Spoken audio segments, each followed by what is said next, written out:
It was getting harder and harder to breathe. The guy almost fainted from the overload, but he was still on his feet. There was a demon lying on the ground, looking at him with its black eyes, a trickle of blood coming out of the monster's mouth. Fury overwhelmed the boy, and he was ready to destroy the hellspawn in one blow, but so far he had done nothing. The other demon stood on a tall structure and looked down on his opponent from above without saying a word. On the monster's horrifying face was a smile. Black eyes glittered in the light of the fading sun. The hero looked at him with eyes full of rage, but for now he couldn't do anything. He was as if dumbfounded. Suddenly, the boy burst into heartbreaking laughter. The demon looked at him with surprised eyes. The unfortunate could not believe that he had been fighting only an illusion all this time. It was simply impossible. He felt humiliated. Suddenly he coughed, and blood spurted from his mouth. The strain had taken its toll, and his head began to blur. The demon had been chuckling the whole time. The guy had exceeded his expectations and had lasted far longer than possible. Almost 2 decades ago, they had hope that if they destroyed the Demon Lord, it would take them 22 years to get here. Here there was a beating everywhere. Monsters destroyed almost all the neighborhoods of this world, and only the hero fought to the last. Even when all his comrades went to the other side, he continued to fight alone no matter what. And when his strength had already left him, the boy tried to regain his abilities, slowly building up the level, and finally, personally, destroyed each one. And then at last, he met the Demon Lord face to face, and even then no one could prevent them. But in the end, it turned out that the hero was fighting only his illusion, and the real demon was watching the whole time. The boy opened the inventory panel and selected a weapon to finally send his worst enemy to the other side. A shiny sword appeared in his hands, which he immediately pointed at the demon with the purpose of finally destroying it. With a wave of his weapon, the guy created an energy wave flying directly at the demon that should help destroy it. But despite all the efforts of the enemy, remained standing on his feet and only laughed, looking at the hero impotently trying to destroy him. A smile reappeared on the toothy mouth of the demon. Really was impressed by such successes for him. It looked like a real entertainment. Fury consumed the hero's mind. He clenched his teeth in an attempt to contain his anger, but to no avail. He could do nothing against such a powerful demon. He shouted that he would never become his toy, but in his heart he realized that he had no chance to win. He asked for the monster to just destroy him and not make him suffer further. The demon continued to laugh. Much to the hero's surprise, the monster said he would leave this meeting for next time. He still wanted to have fun. The boy reached out to him, but the silhouette of the monster slowly began to dissolve into thin air, and soon there was nothing left of it. The boy shouted for the demon to stop and fight to the end, but alas, no one heard him. The boy only had to stand. The humiliated hero fell to his knees and could not say a word. He was exhausted from such a terrible battle and lost. The poor guy fell to his knees and started crying with tears glistening in his eyes. He was exhausted. I didn't know what to do next. Suddenly, everything around started to collapse with big rocks on the ground. The whole space started to shake. The guy started to spin what was going on, but all around was chaos and fire. He was standing here all alone. When he stumbled, he collapsed the vault beneath him and flew into the abyss, reaching out his hand as if trying to grasp it. Luckily, he survived and even gained new abilities. Now the guy looked completely different and much stronger than last time. In front of him was still the ruins. Demons and monsters had completely destroyed this city, and in the distance stood a black castle. December 31st, 2018. New York City lights were burning everywhere, illuminating the streets of the city. There were joyful faces of people everywhere. They were walking around the night city and enjoying their carefree life. There were a few people on the stage, apparently a group of musicians preparing to start their concert, and it was New Year's Eve. Everyone was celebrating. A few seconds later, the fireworks rang out and lit up the sky with bright flashes, giving people joy and shouts everywhere. On the computer screen was the monster, standing in front of the player and getting ready. There were skill and potion tablets everywhere. In front of us was a normal person's room with a computer desk chair and monitor on top, but it was empty. The White House stood on a beautiful lawn, neatly trimmed by a caring gardener. In this house, the most important state decisions took place. The man approached the office with a quick gait, as he was apparently anxious, as he was about to enter the office of the president himself. When he opened the door, he entered the office, and the president immediately asked why he was here, because it was New Year's Eve, and it was time to celebrate. The man looked at the head of state as if gathering his thoughts for a future conversation. Moving closer to the president's desk, he said he had an important message to deliver. The president looked at him with a surprised and at the same time frightened look. If this message required a personal meeting, it must be something serious. Suddenly, the silence was broken by a phone call like a thunderclap. The atmosphere in the office was tense. People were talking on the phone and dealing with important issues as something serious had apparently happened. The cops didn't know what to do. There were more and more missing people around the world, and they couldn't figure out what the reason was. When the woman went into her child's room, she was horrified to find that her child was missing. The room was empty, and a scream broke out. The lost child was crying in the crowd and could not find his father. People only waved their hands and did not understand anything. On a huge building monitor, a journalist was telling us that all over the world, many people were disappearing for no reason. The number of missing is about 100 million worldwide, but nothing is certain yet. In the Blue House in Japan, it was also tense. Government officials were trying to find out what was the cause, but so far, nothing was known. One of your men asked the leader, "Does he know anything about the eternal world?" The gray-haired man turned around.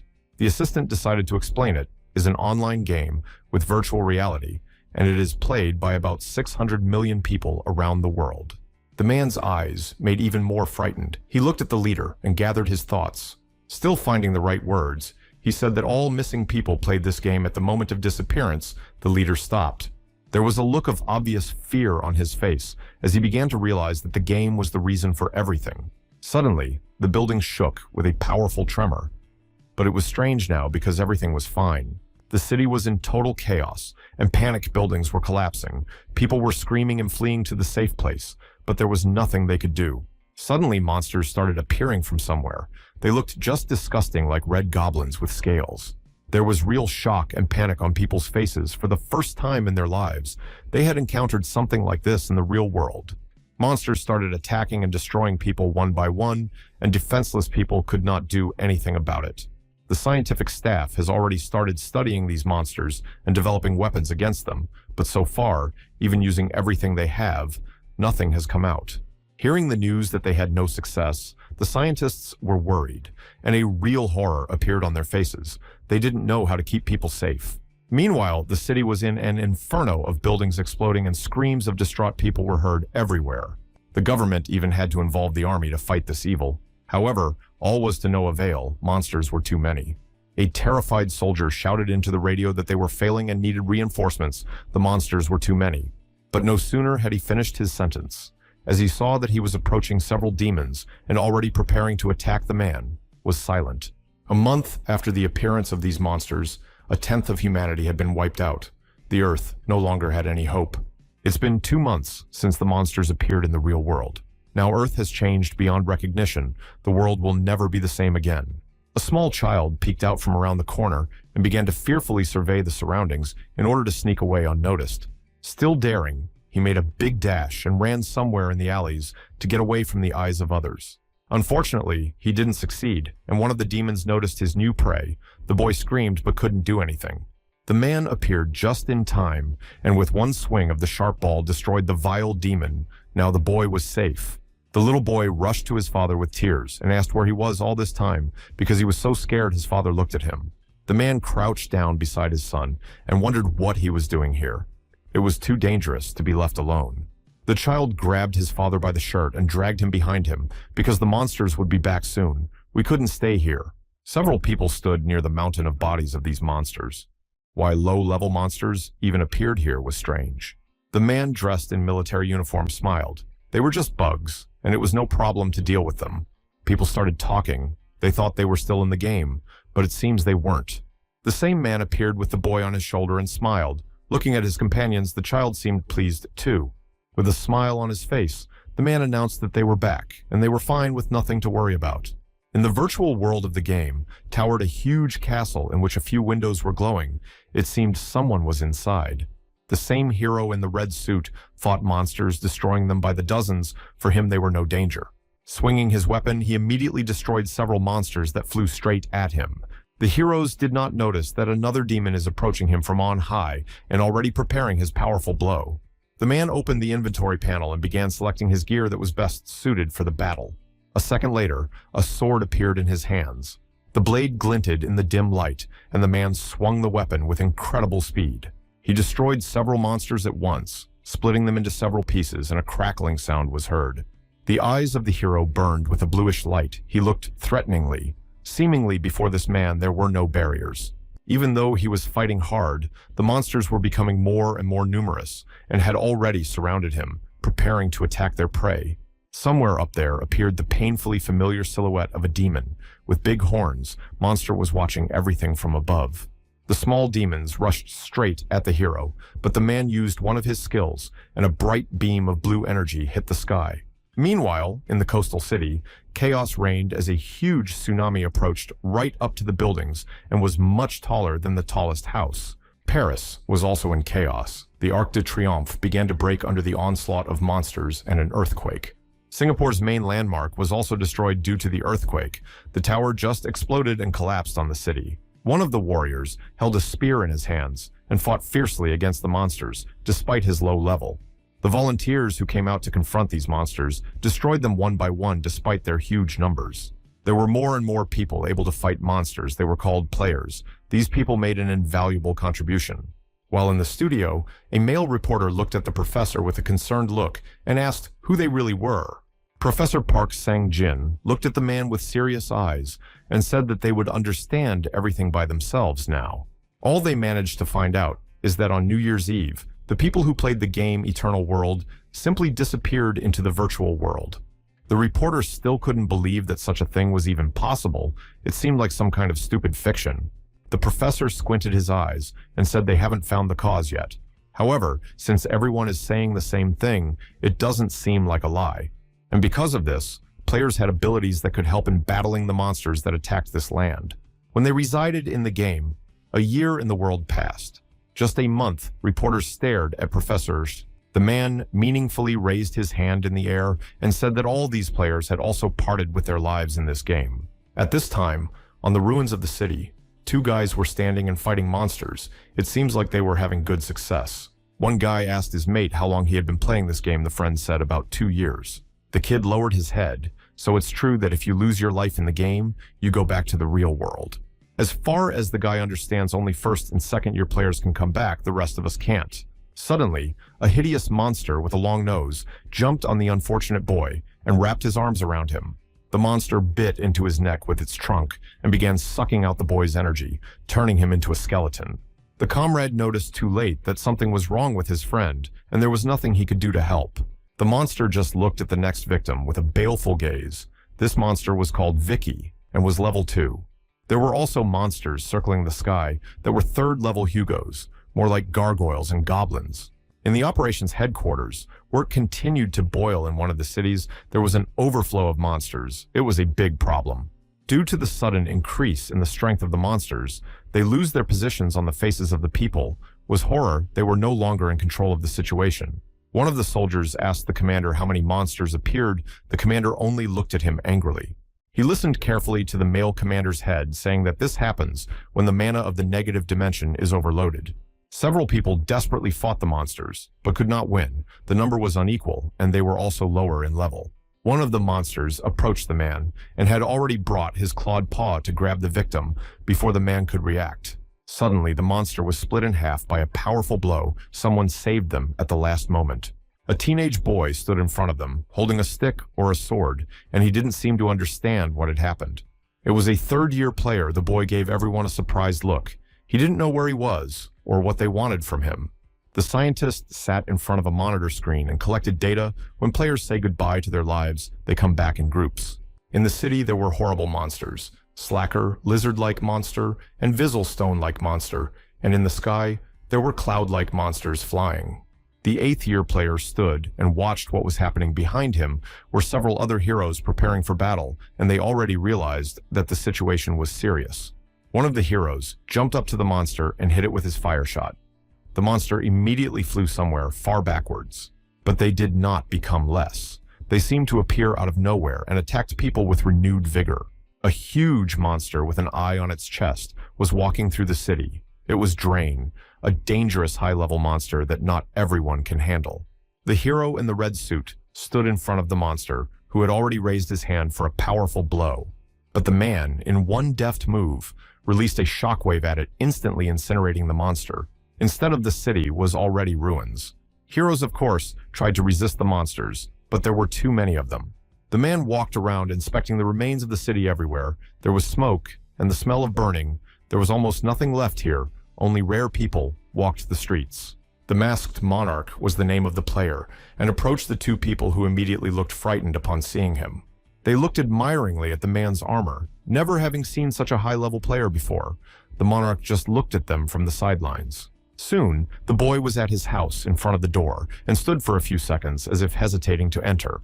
He had many thoughts in his head. After seeing his hometown destroyed, it was hard on his soul. In the eternal world in Echo Canyon, a new monster has awakened a huge green demon with large horns on his head. In his memories, the monarch scrolled through the very moment when he and his brother had first encountered such a monster with his brother. Yoon Sang-hyuk ran forward at the monster and ordered his frightened brother to move back because he couldn't handle it. He jumped up to the expecting monster and drew his sword. The guy wanted to get rid of it as soon as possible. With one sharp blow, he went straight into the monster's body, leaving a deep cut on the thick scales. The monster roared with rage and opened its wide maw. At the last moment, the guy noticed his brother being grabbed, but he couldn't help as he was too far away. Even so, Sang-hyuk rushed to his aid. The boy swung his sword and shouted with rage. He wanted to keep his brother safe. With just a single blow, the monster's arm began to unclench, releasing his brother's lifeless body. Sang-hyuk was almost in time. The unfortunate brother fell to the ground, and Sang-hyuk rushed straight to him. The case badly from the boy's mouth was bleeding. The monster managed to damage his internal organs, but the guy was still alive, and looking at his brother Sang-hyuk, tried to wake him up, but it was unsuccessful. Hot tears flowed down the boy's face as he lost the person who was most dear to him. Holding his brother's breathless body in his arms, the boy screamed, and his scream echoed throughout the ruined city. But in this world, everything was fine. His brother was alive and opened the door for him. Sangmin looked frightened. Apparently, the sight of his older brother had puzzled him greatly. Soon they were sitting in the kitchen drinking hot tea. The younger brother still couldn't believe that Sang-hyuk had been playing all this time. So it was all true that this player is the last one. They say they're all back, and that the world of this game will soon collapse at the end, leaving behind only ashes. Looking at his brother, Sangmin asked him what he thought the monarch had destroyed the demon lord. Hyuk twitched and hesitated. Even Richard Paulson, head of the American clan, said that the demon lord can only destroy the masked monarch. Responding to his brother's surprise, the guy said that you don't need to talk about everything all at once. After all, it takes time. As time goes on, even stronger monsters will appear, and it will be very difficult to cope with them. After Sangmin asked what level his brother had reached, he looked at him a little puzzled. Why such a question? In a joyful voice, Min said that he would like to invite him to the guild that he himself was a member of. She was from Korea. As soon as Hyuk heard the name of this group, something chilled in his soul. This group was destroying weak players and taking away their equipment.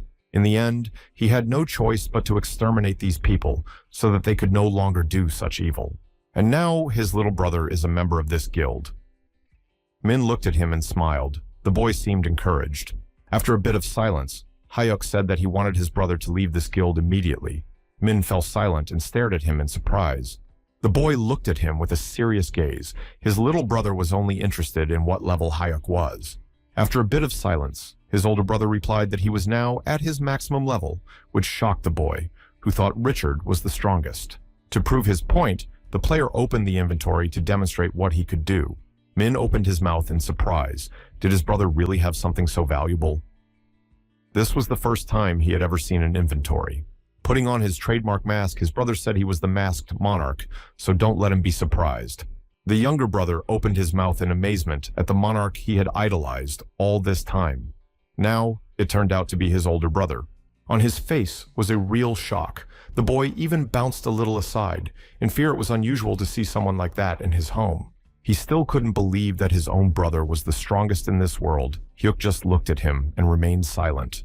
So, that guild that Min joined was also exterminated by big brother Hyuk. Nodded he had to, because they caused too much damage. The boy still couldn't believe that his brother could use the inventory. After all the players who had returned had lost all their gear. All this time, the player didn't say a word. He just looked at his older brother's surprise. There wasn't a single emotion on his face. After learning that the reward for the last quest was the inheritance of the inventory guy, even more surprised to get the demon lord. Also, he exterminated. Hyuk answered with such ease, but Min seemed about to faint from shock. For the first time in his life, he had seen something like this. He was so happy to have his brother back, and now he's defeated the big boss. The boy was jumping around the room, unable to find his place. Hyuk suddenly said that he should make a gift to honor his return. Brother stopped jumping. The monarch opened the inventory and asked Min what level he was at, and the guy froze in place, not expecting such a turn. Recognizing that he was a 154th level monarch, stuck his hand into his inventory looking for the right item. Min couldn't believe his eyes. Senior's hand just disappeared into thin air, but the player explained that it was just a spatial inventory. Simply put, it is a large vault between dimensions that can hold many things. After digging into his inventory a bit, Hyuk pulled out 2 swords, Hamori's Will and Hamori's Fury, both of which had incredibly high attack power. Junior immediately grabbed them, and with astonishment began to consider it was a unique object such as simply could not be. Hyuk continued to look at the younger man and smiled, amused that his brother was so surprised. Looking at the shiny blade of the new weapon, Min continued to marvel. His eyes rounded. For the first time in his life, he had seen something like this. But a little closer look at the boy made him sad. He couldn't seem to use them. The requirements didn't fit. The strength wasn't enough to use such a high-end weapon, and true, the characteristics were impressive. Min said that he lacked 22 points of strength. The boy was so upset that he was ready to cry. He did not want to part with this weapon. His older brother started rummaging through his inventory, while Min just watched in amazement. It still seemed like some kind of fairy tale to him. A second later, from the inventory, came the items Lupus's ring and Sophia's bracelet and necklace, which just added the necessary amount. Min didn't even know what to say. He just stared at the gifts with a surprised and stunned look. In Japan, a man sat in his dojo and looked at a bright white sphere that began to glow with energy. Sphere suddenly started talking and asked if there was no one here. The man replied that these people are not known for punctuality. From the sphere, a voice was heard again. She asked, "What is the purpose of today's meeting?" After a little thought, the man replied that it seemed the masked monarch was back again. His voice trembled at that word. A woman's face appeared inside the sphere. The woman smiled and said that they basically expected it. Looking at the woman, Samurai answered that the person they needed was now in South Korea. The 2 brothers were walking down the street and talking. Min said his brother had no choice but to report to the players department. Hyuk lamented the bureaucracy. There were quite a few players of different ranks, all of whom had different equipment, some better, some worse, and all of whom had returned. Hyuk asked where they got all this equipment, because when they return, all things are destroyed. Min sighed naturally. His brother does not know anything. After his brother explained that all of this was created in the real world, the monarch looked at him with surprise. The younger frowned and nodded his head. There are no rewards in their world. You have to create everything with your own hands. Production classes, magical engineers, and conglomerates work together to create magical equipment for heroes. But the things created here leave a lot to be desired. They are not even close to the equipment from the game itself. Looking at his brother, the monarch said he would like to see a man. Whether Min can find him is important. A few minutes later, the guys were at their destination. They were approaching a large building. He didn't want to come in here, but Hyuk was sure that this was the right place. With some excitement, Min asked, "Is it really his acquaintance looking at him?" The older man asked. "Does he really know him too?" The boy shrieked. Of course he knows. Who can not know? The Dusky Smiths are the most famous wizard. Although they are not a fighting class, but in the siege on the Demon Lord's castle, they were among the chosen ones. That's not all. Twilight Workshop is the place where the strongest players order their gear, which is famous for its quality. With admiration in his voice, the boy said that he had always wanted to purchase something from them. Smiling broadly, Hyuk replied that in that case, they would fulfill that dream, so it wasn't a problem. Inside waited a woman administrator with a good-natured voice, welcomed new customers, and asked how she could help. The guys replied that they were here to meet Lee Chul-woo now. The woman smiled and asked if they had an appointment. Min looked at his brother and asked if he was sure he knew the man smiling. Hyuk asked him to wait a moment. Going to the administrator, he asked where the main master is now. The woman said that, probably in his workshop. Hyuk stretched out the last words as if thinking about something. The receptionist looked at him with a surprised look. After that, the guy turned around and, to the surprise of his brother and the female administrator, ran somewhere in the back of the building. The receptionist tried to catch up with him, but the guy clearly was faster. He ran down the hallway and tried to find the workshop with his eyes. In the main production hall, there were many weapons on the walls, hanging axes and shields and armor of the highest quality. There were sharp katana swords and large cleavers designed to destroy monsters. To possess such weapons, everyone wanted. The master stood at his work and wound the thick cloth around his hand with a serious expression on his face. Suddenly, someone called his name, and the man shifted their concerned look, who dared to disturb him, saying Hayuk. Standing in front of him and smiling, the boy was happy to see an old acquaintance. The blacksmith immediately cringed. Finally, the receptionist was able to catch up with him and was panting, saying that he would be in trouble if he acted like that. Laughing, the guy pointed his hand at the woman and said that it seemed she should be given a bonus for such a marathon. Besides, she said, where is the blacksmith? The poor receptionist was speechless. Now she will definitely lose her job. The woman started to bow and apologize. This guy burst in and without saying a word ran away. But to her surprise, she heard Chul say in a calm voice that she would get a good bonus this month. Seeing the confusion on the face of the subordinate master asked, she did not want to get the money. The woman immediately waved her head. Soon, she disappeared, leaving the old friends alone. Chul breathed, loves this guy, certainly noisy. Hayuk wondered if Hira is not happy to see him. Suddenly, the man grabbed the boy's head and held him against him. Seemingly enraged, the boy couldn't break free of his grip no matter how hard he tried. But suddenly, the monarch pulled out a huge hammer from somewhere and showed it to the blacksmith. The man stopped in surprise for a second. Following that, almost falling off his feet, he bounced back. Could it really be the same young man? It couldn't be. Opening his eyes in surprise, Chul asked if the player had lost all of his belongings after the game was over. It was unthinkable. He smiled and replied that it was just a reward for destroying the final boss. So there is nothing to be surprised about. Also left, the blacksmith opened his eyes in surprise. He couldn't believe what he was hearing. It sounded like a fairy tale. Soon the man relented and thanked his old comrade. He certainly didn't expect to see his hammer again. But seeing something strange, the blacksmith looked closely at Hyuk pressed against him, as if unwilling to give it back. The hammer belonged to him now. He had received it as a reward. So what could be the claim? But the blacksmith was surprised. Without any remorse, Hyuk said that he had taken this hammer from the lifeless body of his comrade. So now it belonged to him. As a token of their friendship, he would return. The hammer Chul looked at him with wide eyes and did not say a word, as if boiling over.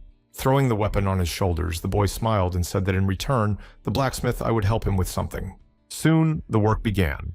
The blacksmith put on his mask and started working on a new project that was taking up all his attention. He heard the door creak open and someone enter the room, and the man immediately grumbled, for there was a sign on the door saying no trespassing. Then the jingling of coins reached his ear. Someone tossed a weighty bag of money on his desk. The man even stopped forging on and stopped for a second. The sack was filled with jewelry mixed with gold. Apparently, the customer had spared no expense on new equipment. Taking off his mask, Chul looked at the payment with surprise. He was shocked. Did someone really have such valuable items? These are items of the highest quality. Looking at the silhouette of the stranger, the blacksmith asked who he was. The stranger said he needed one thing. The blacksmith frowned. And what kind of order was this? Why such a secret? He looked at the new customer with distrust. The monarch approached him and said that he needed a mask on the boy's face. A smile shone on his face. He was wearing red armor. Now Hayuk stood before the statues of two fighting knights. The boy wondered he didn't know his comrade had such a serious hobby. The blacksmith was already sitting at the table and grumbled that maybe the guy would stop staring and sit here with them after all. It's been a long time. Chul turned to the younger one and asked, "Is that his relative?" Min perked up and greeted the man. The boy's voice trembled.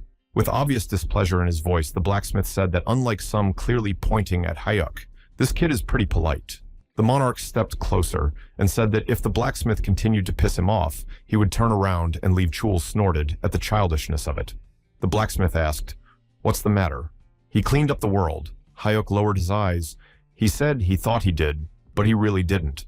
He spent 2 years fighting different monsters and finally defeated the demon lord, but it wasn't that easy. It turned out that it was only his illusion. He had been fighting the illusion of the main boss all along. Chul listened, and his eyes grew increasingly somber. Suddenly, hearing his gloating laughter, the monarch raised an eyebrow and looked at his acquaintance in surprise. The blacksmith continued to laugh. He couldn't believe that the masked monarch himself couldn't tell the difference between a normal illusion and his opponent. Min Po hurriedly reassured his brother and said that the most important thing was that he had returned with incredible rewards, but the older man still didn't seem to have enough. Scratching his chin, Chol thought about it even though he laughed at his old friend, but what he said sounded quite serious. Leaning back in his chair, the man asked what the guy wanted to ask him, apparently something important. Smiling, the monarch said that he would just come here from time to time, so let the blacksmith let him in out of turn. A clearly disgruntled Chul was about to send the old acquaintances away if they had said everything they wanted to say. He had a lot of work to do. But that wasn't all. Hugging his younger brother, the monarch said he wanted to forge an armor for him. Just don't let them tell anyone. Smiling, the blacksmith said that it was a matter of a few hours, so he'd do it in the best way possible. With the same smile on his face, the man had already demanded his hammer back, but suddenly half-heartedly. Before he could say anything, a heavy hammer flew into his hands, and Chol was barely able to stay on his feet to avoid falling down, but he was used to such heavy weapons. With resentment in his voice, he shouted why he should have dropped it, but the monarch didn't seem to mind. The hammer wouldn't crumble if dropped. Stroking the hammer, the blacksmith said that his friend had never been known for his eloquence, but suddenly, it was as if he saw something. It came to him too late to realize that he was not level appropriate for this weapon, and what he would do with it was the 100th level he had not reached. Trying to smooth things over, the player stuck his hand into the spatial inventory. He tossed several items in front of the blacksmith, apparently increasing the level to the required size. There was Kerbo's gauntlet, Aaron's bracelet, and Vignette's crystal. These items were just perfect to match the blacksmith's level to the hammer. Despite all this, the man exploded with frustration again with this, and it was worth starting. Hyuk only chuckled quietly. He liked it when his comrade freaked out. Min asked his brother what it even was. The monarch replied that it was an artifact of the Twilight blacksmiths called an unsightly hammer. Not only is there no better tool for a true blacksmith, but the young one has an incredible amount of abilities.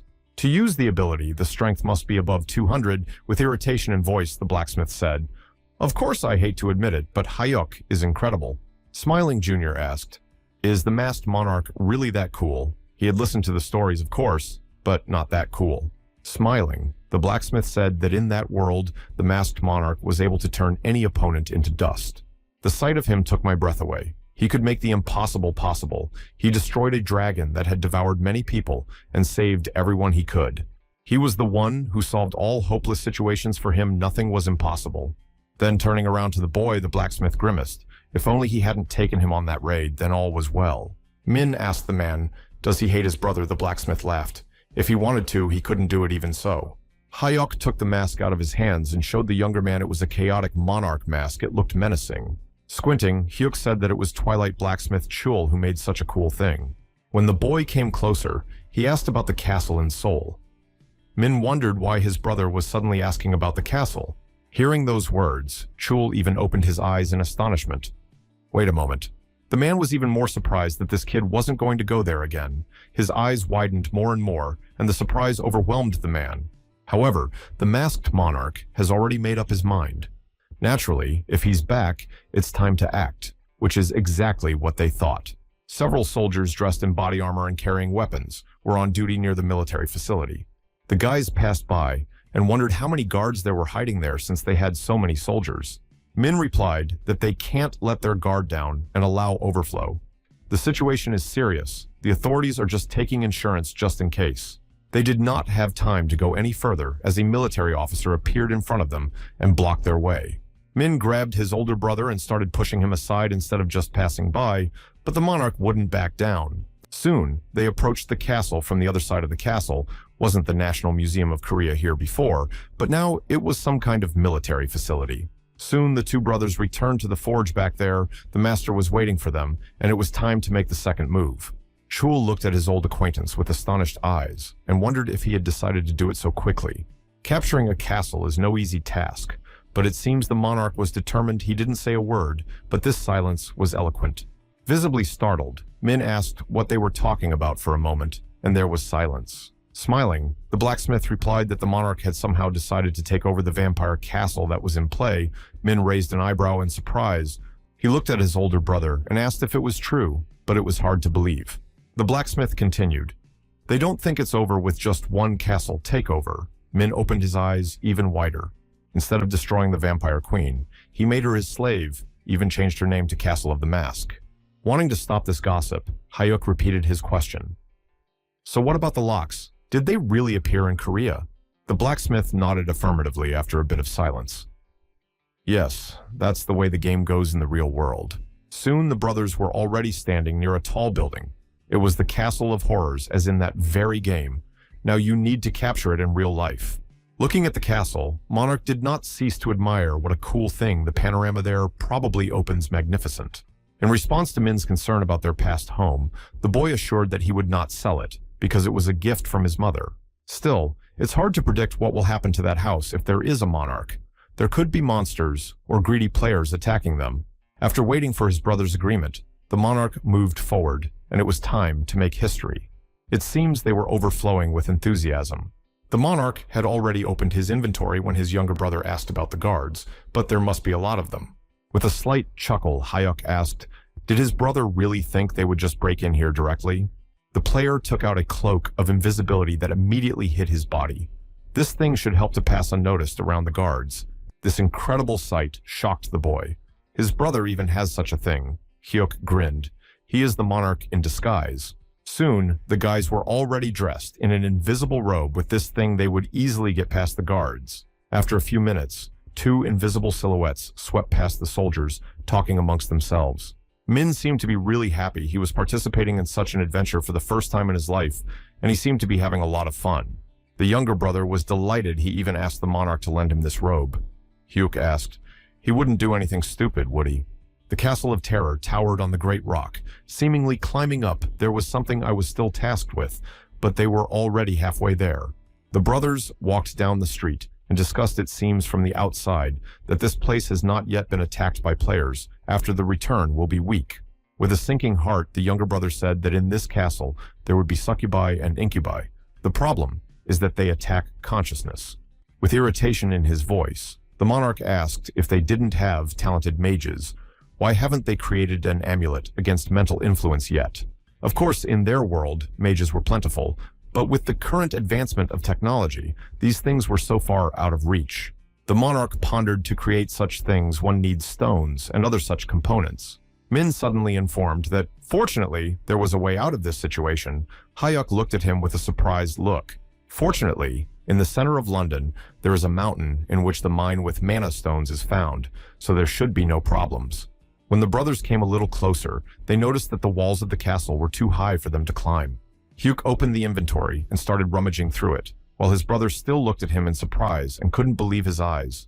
After a few seconds, Min had to cover himself with his hands to avoid being blinded by the bright light coming from Hyuk. Soon, his brother reincarnated into a monarch in his full form, now wearing armor that gleamed in the light of the moon. The hero then approached his brother from the back and took him by the shoulders, ordering him not to be afraid, but the younger still trembled. Soon the boy felt them rise up, his eyes widened, and a scream of fear escaped from his mouth, something he had not expected.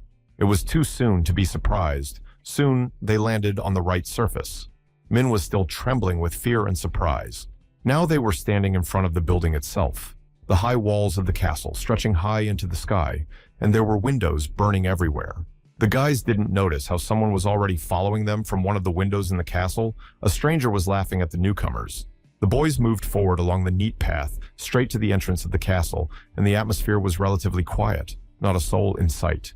Junior kept marveling at how well-maintained the garden here was in a place like this. It seemed odd, to say the least.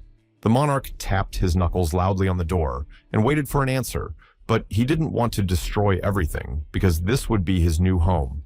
Soon, the doors creaked open, revealing the darkness of the castle, where it was eerie and they didn't want to go in. Still, there was no other choice, and the two brothers went inside. Min was still trembling with fear. Inside was richly decorated with large columns, long corridors made apparently of marble. Min smelled even better than in the garden, as if they were in some kind of paradise place. But that was a misleading impression. Moving forward, the monarch said that if the smell gets stronger, let him hold his breath. It's the pollen the demons release that puts him to sleep. Suddenly, Junior heard something, some muffled laughter, and immediately goosebumps ran down his back. There was definitely someone here. The boy smelled this pleasant odor that was getting stronger with every second. The boy didn't know what was happening to him. Luckily, the monarch arrived in time and slapped his younger brother on the back, knocking the smell out of him. Looking at the boy, Hyuk told him to keep his temper in check. to which the younger boy took offense actually. It was painful. As Min walked through the castle, he noticed that it was strange that they were here, and the elder hurried to reassure him. Since the boy is so worried, let him wear this. And the monarch threw him some shiny thing that the boy immediately caught. It was a mental barrier ring that blocks the negative effects of magical beings. With this succubus thing, you don't have to be afraid of succubi at all. Min rejoiced, but something was happening behind his back. He literally felt in the back of his head that there was someone looking at him, and also a gentle female voice. The boy turned around and saw a dozen beautiful women with horns on their heads, and they were succubi who were already preparing to attack the victim. They approached the boy and began to pull their hands toward him. From such an abundance of attention, Min lost his head. One of the beautiful girls came close to him and whispered in his ear if he wanted to have fun with her. The girls clung to him and began to tempt him with renewed vigor. Min did not know what to do. He was completely disarmed, but he seemed to like it. His eyes slowly began to close. He felt a heaviness in his head and began to fall into a deep sleep. He was snapped out of this state by the voice of his older brother, who bellowed for them to get the hell out of here. The succubi twitched. The monarch's face was terrifying, his eyes burning with blue fire and a grimace of rage on his face as he prepared to destroy them all. The girls were horrified by such a sight. They did not expect someone so strong to be here. As the demonesses scattered to different corners, the monarch approached his brother and shouted in his ear for him to finally come to his senses. The unfortunate boy fell to the ground. He had just regained consciousness and did not understand what was going on. His older brother just sighed heavily. Now having to listen to his older brother's lecture was just an inferior succubus. Min lowered his head and looked down guiltily. He looked back cautiously at the youngest's feet, but it was scary and dangerous. Hayuk turned to him and told him not to worry, everything would be fine, just let him stop fooling around. Climbing the stairs, the younger brother wondered at the monarch. It was the succubi right. Turning to his brother, Hyuk asked him what was so eager to see them naked. The boy immediately blushed. Everyone sees these demons in their own way. It all depends on their personal preferences. These creatures are capable of adjusting to thoughts. Soon, they entered a long corridor on either side of which stood armor as a backdrop. There was a very strange and oppressive atmosphere here. The air was viscous and comfortable. The monarch looked around the room and whistled. Well, isn't this nice? A smile appeared on his face. They aren't even going to be caught off guard. Hyuk was even a little disappointed. He was expecting something more, at least some kind of battle. Soon, he stopped in front of one of the armors and asked what he was doing there. The guy was looking right at the helmet. With his vision, he could already see perfectly well that there was someone hiding in the armor. It was probably the mistress. Somewhere deep within the helmet armor, two red lights lit up and began to stare at the intruder with hatred. Suddenly, the rest of the night scattered in different directions, and something spurted out of it with great speed, disappearing into the depths. The monarch immediately rushed after him, and this time this girl would not escape them. The guy was moving incredibly fast. He braked right in front of the mistress of the castle, blocking her path. The girl stopped for a second and looked at her opponent. But from what Hayuk saw there, he was stunned. In front of him stood a small demoness, but in no way resembling the ruler of Lilith. Memories immediately came to mind of how he had fought her in one of his walkthroughs. Back then, she was very different. The masked monarch then put on a full display, really quite different from the rest of the succubi.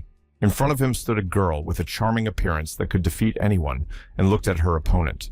Then the girl laughed and rushed straight at her opponent, turning into a blob of energy. The guy had already prepared a sword. Even his powerful blade could not withstand such an onslaught, and broke. The monarch only watched in horror as he lost his only weapon. Lilith stood on one of the ruined buildings and laughed, but didn't this man incredible block such a blow? However, he wouldn't be able to dodge her attack, but the girl didn't have time to speak and stammered half a word.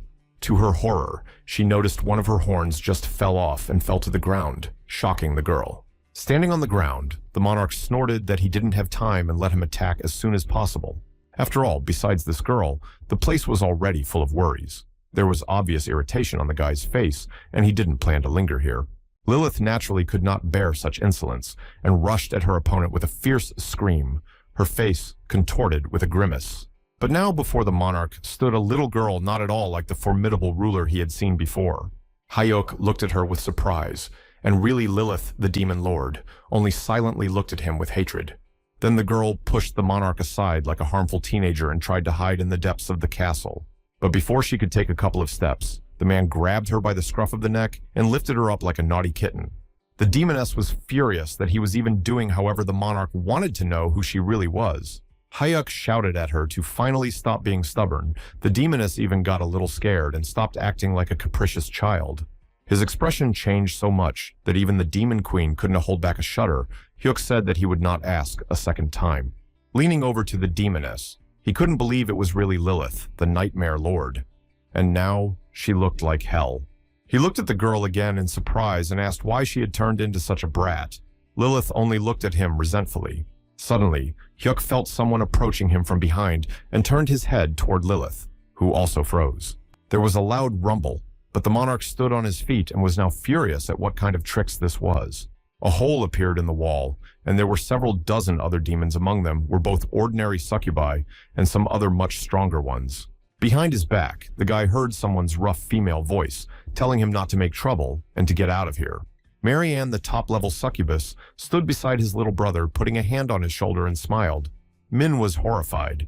With a maximally friendly smile, Hyuk said that there seemed to be a small misunderstanding that needed to be sorted out. He put on his mask, and a terrible energy began to emanate from his body. They should be begging him for mercy, not threatening him here. As soon as the demons saw this, they immediately rushed to the defense of their queen with the whole crowd. They wanted to destroy this man. They attacked all at once, but the monarch easily dodged their attacks by simply jumping up. In a second, the player was already behind Marianne's back. The girl did not expect anything like that and simply could not even react. Hyuk grabbed his very frightened brother and carried him away from these demons. Min continued to scream in fear and surprise. Taking him to the safe place, Hyuk asked if Min would be able to escape on his own, and Junior nodded his head affirmatively. At this time, several demons had already started to create fireball spells to burn the uninvited guests to the ground. Shots began to rattle everywhere, but the monarch dodged them with ease with his unprecedented speed.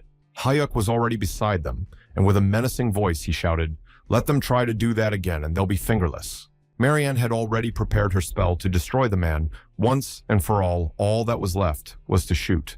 A tremendous explosion sounded, and the lightning along with it hit the castle spire directly, energizing it. Everywhere there was a smell of smoke. Demons could see what happened, and on their faces appeared terror. They did not expect to face such a strong opponent. In front of them stood the monarch, right next to their lord Lilith, and held a raised sword. Apparently, he was the one who attracted the lightning. Smiling, the boy asked. Now she was ready to talk, or not, after all. The demoness looked at him with a pitiful look, and realized that she had little choice. After all, this stranger had won.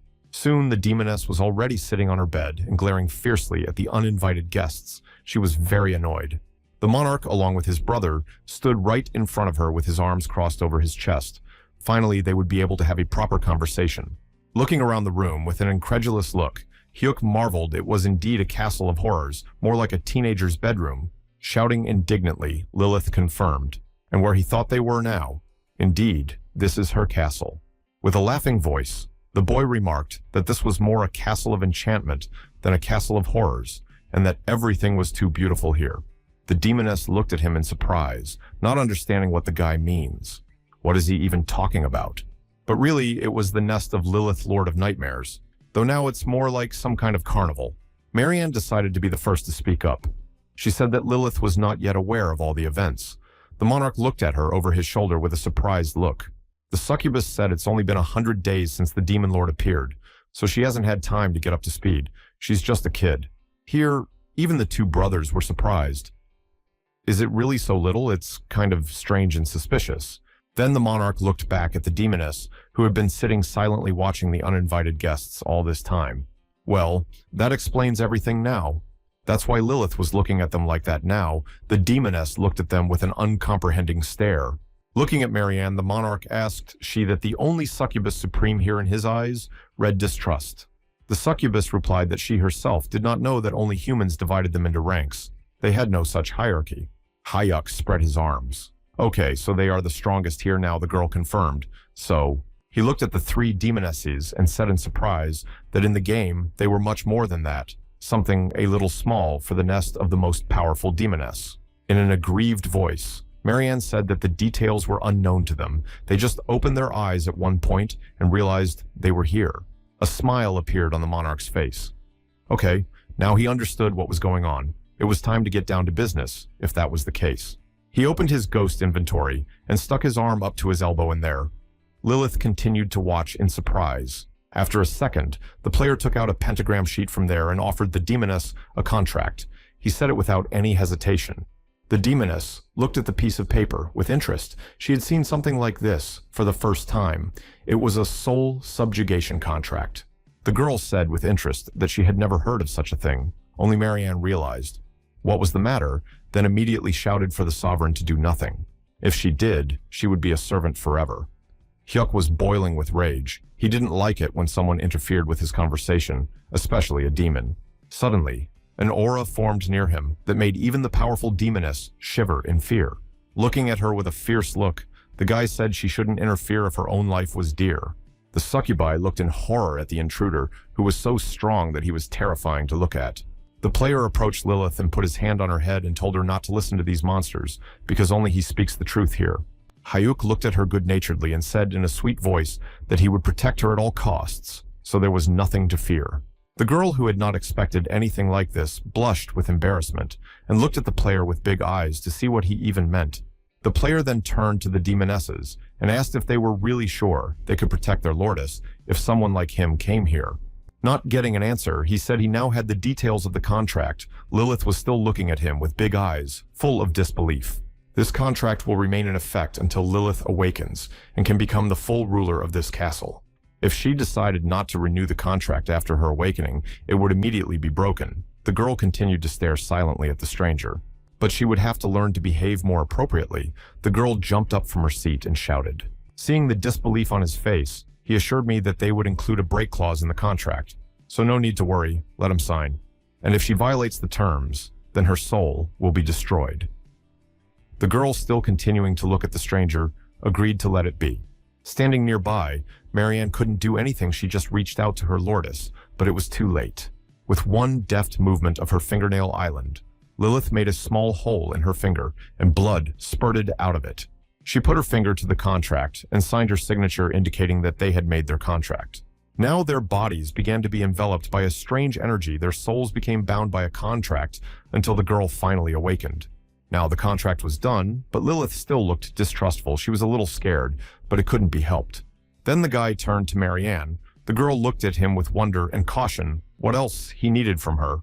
He was their lord now, and the succubi knelt before him. They had no other choice but to be servants. The monarch looked at them with a satisfied smile. Finally, the first step was taken. His plan slowly began to materialize.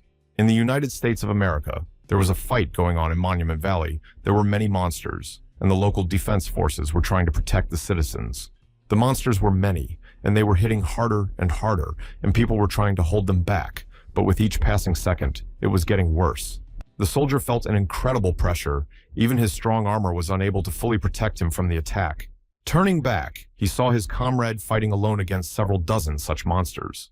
Richard Paulson, the squad leader, fought with such fury that alone he was able to deal with several monsters at the same time. He swung his weapon and destroyed the monsters one by one. This was an incredibly skilled warrior. Richard was a Sun Knight of the Absolute Guild, one of the most powerful guilds in the world. A subordinate came up to him and turned to his master. The man seemed to be concerned about something. His name was Harry, nicknamed Scythe of Conviction, and he held out the phone and said it seemed like the commander should take a look at this. Richard picked up the phone and looked at the screen with surprise, a smile on his face as everything finally happened. The news feed said that the masked monarch had finally returned. Although his identity was not revealed, it was known that he had taken over the castle. The action moved to Russia. There were members of the resistance there too. People were surprised to read news reports about the appearance of the masked monarch, for how long they hadn't heard from him, and now. The news spread incredibly fast. Even in distant London, everyone had already heard that the masked monarch had returned. Every newspaper headline said just that the suddenly returned hero had already managed to capture the castle. In Hong Kong, on the big screen, the presenters told about the return of the mysterious hero who possessed incredible power. It caused a sensation. All over the world, people were surprised to read the news that the monarch had finally returned and had already conquered the castle. Meanwhile, the hero stood in his hometown of Seoul and observed the peaceful life in the city. Suddenly, several people dressed in expensive suits approached him from behind. the player turned around and looked at them over his shoulder. It was Choi Seok Guild Master Bal Hai. He had a 100-second level and a very unpleasant expression on his face. It was obvious that the monarch was not very happy to see an old acquaintance, so they greeted each other. Between them, gradually built up tension. Hyuk said that he never realized these people that waited for him. Choi thought about choosing words. After thinking for a few minutes, the man said that they had done a lot of stupid things in the game, and now they were a little ashamed of their actions. The guild leader assured him that it would never happen again, and asked for his forgiveness. There seemed to be no sincerity in those words. The monarch laughed, something he had not expected from his worst enemy, who was making hell in the game. All the same, in an interesting world they live, asking forgiveness from the man who recently took their lives, from the face, did not leave the smile. But there was one condition. Tomorrow they'll give an interview to the world apologizing for what they've done. The guild leader's eyes widened, as he didn't expect to be asked to do something like this, although he didn't think it would be that easy. In the end, he had no choice but to agree, which he did, and they eventually went their separate ways. The next day, nothing seemed to have changed. People went about their business and performed their ordinary duties. However, every newspaper clipping had one news item on it. Balhae Guild was apologizing to all of Korea, and its leader was in the picture. In the next few hours, many people gathered near the castle, as well as journalists and film crews. People shouted that they knew the monarch was inside. Just let him come out and answer a few questions they really wanted to see with their own eyes. The director of the association, Oh Myung, a fat man with a sly expression on his face, was watching all of this. Suddenly, an aide came up to him and suggested that maybe they should just leave since the monarch wasn't showing. It was the 12th year player Park Soo-shing in the game with this fellow monarch. Very bad jokes. If they bother him, it will be bad. However, the principal didn't let him finish and shouted at his assistant. The man was furious at such insolence. This masked clown hadn't even gone out to the people yet, and they want to just walk away. Myung doesn't know what this man is talking about, but he's still the leader of the All Korea Players Association and can't let anyone humiliate him. In the end, Fatty couldn't stand it and started pounding on the door with his fist, demanding that the monarch come out to him, because after all, he is the director. What does he allow himself? Suddenly the doors opened. They were unlocked, and the man was even a little stunned by the surprise. A smile appeared on the fat man's face. Finally, he will see this clown in a mask. No one dares to disregard the attention of the principal. It was necessary to do it at once. The man laughed, and all the others just looked at him with surprise, not expecting such impudence. The aide, standing in the crowd and adjusting his glasses, he didn't expect the principal to be so persistent. But then something unexpected happened. Behind the fat man was a cloud of intoxicating pollen that began to act instantly. The aide shouted for everyone to immediately cover their noses and hold their breath as quickly as possible. People began to look around fearfully. They need to run away from the exit. The pollen began to spread, forming a huge cloud that began to engulf everything around them. People tried their best to hold their breath as much as possible, and the pollen became thicker and thicker and covered everything around them. When the smoke cleared, they saw an interesting picture of the director standing almost naked in his underwear and dancing under the influence of hypnosis. His face was completely insane, like some kind of lunatic. The assistant yelled to immediately protect the principal. He was hallucinating. Journalists immediately began to record the sensational material. Director runs naked through the people. Flew a wave of laughter. Somewhere there stood Monarch. Hyuk, together with his brother, just stood back and watched. Min said that it seemed to be some big shot. Suddenly, there was a call on the phone to the monarch from an unknown number. The guy pulled out his phone and looked at the screen. Then he waved to his brother and asked if he minded Hyuk stepping aside and talking. The younger man nodded his head. As the monarch spoke on the phone, his expression changed, and his eyes began to round. It was Roselio. The guy immediately became serious about how she got the number, and the girl laughed. It was Jane, the leader of the Dark Chamber of the Eternal World. The guy was walking down the street and tried to behave casually, what she even needed. The girl asked if there was anything for her, because soon there would be an auction under the Dark Chamber, but there was nothing to please the participants. The monarch apologized and said that he had a lot of things to do, so no. But Jane was not going to give up in this world. Everything is different after all. He needs money. After a bit of silence, Hyuk said he would give her a ring. Jane was interested, and what kind of ring it was. Hearing what the ring was, and who it belonged to before, the girl smiled, and it became more and more interesting. As for the exchange, they use the exchange store on Soul Street. She will send him all the details in a message. The girl hung up, leaving her acquaintance in complete bewilderment. The guy didn't even notice how he was just standing on the street. As soon as possible, he reached the station and was already rummaging around in the designated place. There was indeed a sackbag tightly closed. As soon as the monarch brought home the suitcase, that the younger Even's eyes went wide at what he saw. The whole suitcase was full of money from top to bottom. It was unclear how many millions or even billions there were. Seeing a small envelope at the top of the monarch's desk, he opened it immediately and guessed who the letter was from. The guy immediately started reading it, and it was 9 billion. The truck was speeding down the highway, ignoring all obstacles, driven by a full-bodied man. There was a lot of photographers and street gawkers who were interested to see what was going on here. A large convoy of cars moved straight towards the castle. Passing through the gates, there were also many people crowded here. Chul got out of his luxurious Bentley and looked around. Although he was dressed in a suit, he had a blacksmith's hat on his head. In honor of such a celebration, Monarch decided to dress up the succubi as Adels to entice the audience not to say they were very fond of it. The blacksmith looked at the girls with a disgruntled look. It seems he didn't really like that prospect. What a circus this was in the first place. As he entered the main hall, he saw the monarch, who stood and seemed to be waiting for an old acquaintance. Bowing his head, Hyuk smiled and said that Chul was late. But even so, the guy seemed to be in high spirits. Without waiting for any more words, the blacksmith grabbed him by the neck and began to choke him. The boy tried to excuse himself and get away from the blacksmith's tight embrace, but it was all in vain. He begged him to let go. After all, the master took pity and released the unfortunate monarch. That's how strong the power is. Hyuk tried to catch his breath. Looking at Chul, the monarch asked him what he had decided to change his mind, and the man hesitated, gathering his thoughts. Still rubbing his bruised neck, the monarch asked, so whether to move his workshop here or not. Flopping down in his chair, the old blacksmith started grumbling again. Just don't let the guy think he's doing it because he likes it. Suddenly the man became saddened. Here can find the necessary ingredients so he can't refuse such an offer.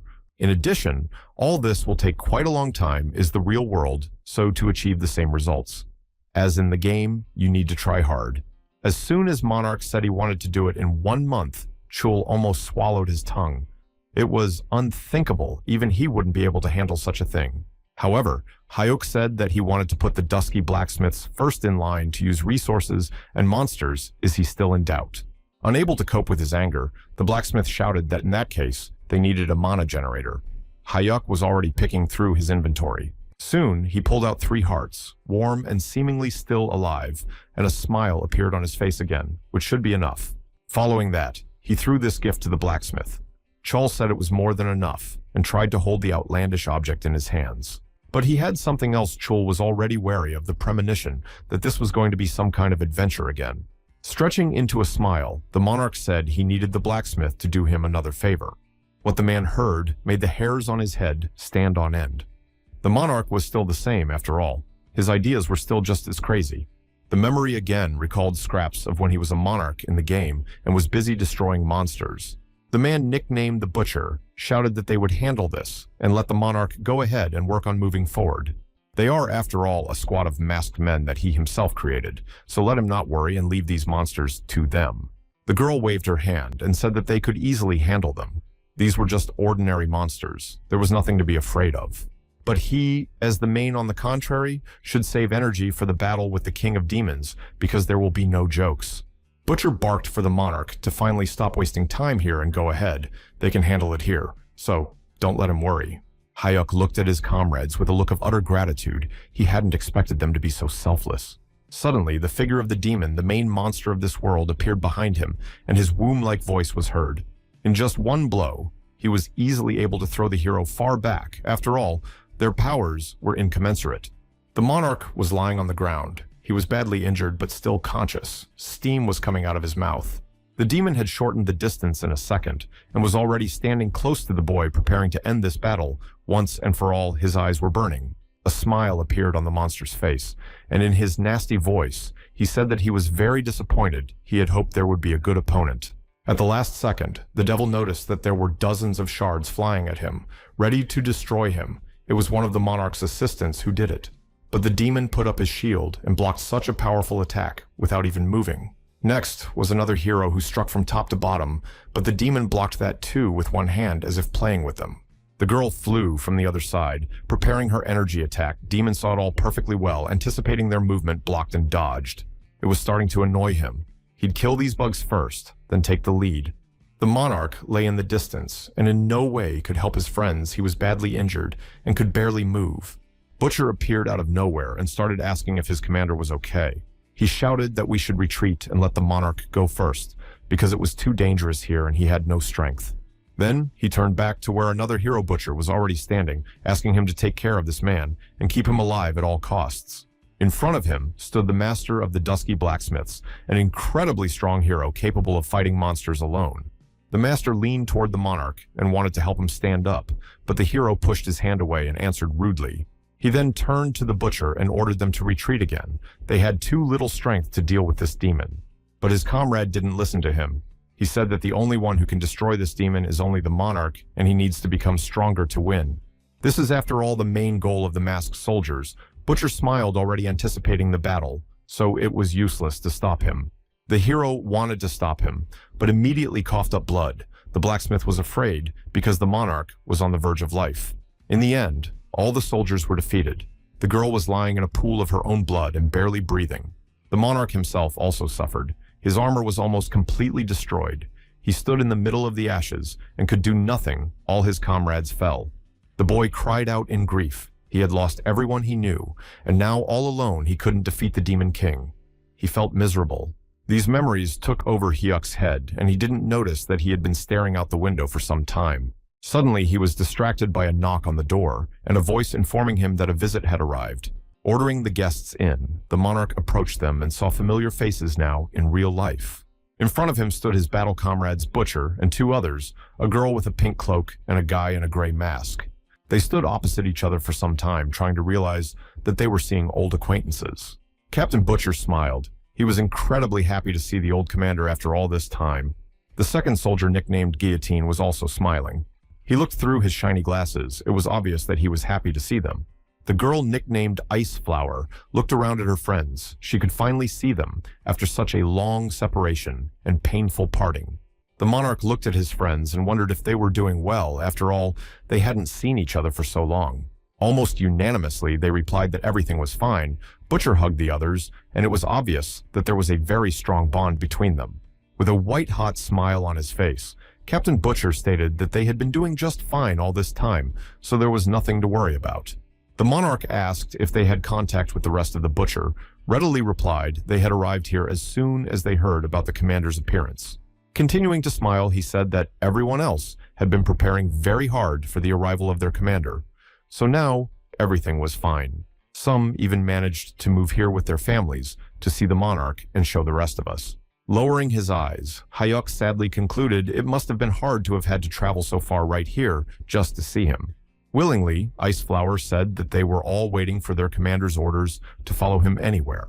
At the same second, Monarch tossed the case to the Butcher. The man caught it at the last moment and looked surprised to see what it even was.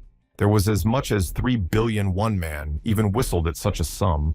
Why would such a generous amount? Smiling, the monarch replied, "Let them organize a headquarters for soldiers here. With this money, it should be more than enough." The rest of the group opened their mouths in surprise. They had not expected things to develop with such eagerness. But soon construction began here. A lot of heavy equipment and workers were brought here to set up the headquarters. The monarch, along with the blacksmith, stood on the balcony and watched the guy they handled faster than expected. Looking at his buddy, Charles smiled and replied, "Including the soldier, about 100 people are working on this project, and the work will go fast.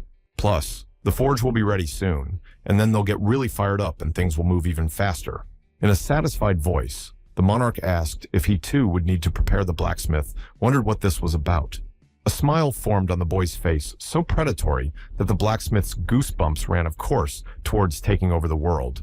Looking at his comrade with a surprised look, Chul couldn't even say anything, so it was so shocking. Somewhere in sunny Italy, a bloody witch sat drinking a cup of hot coffee and looking through her dark glasses. The man sitting next to her was clearly unhappy about something and turned away from her in the other direction. The girl asked him if he would just walk away.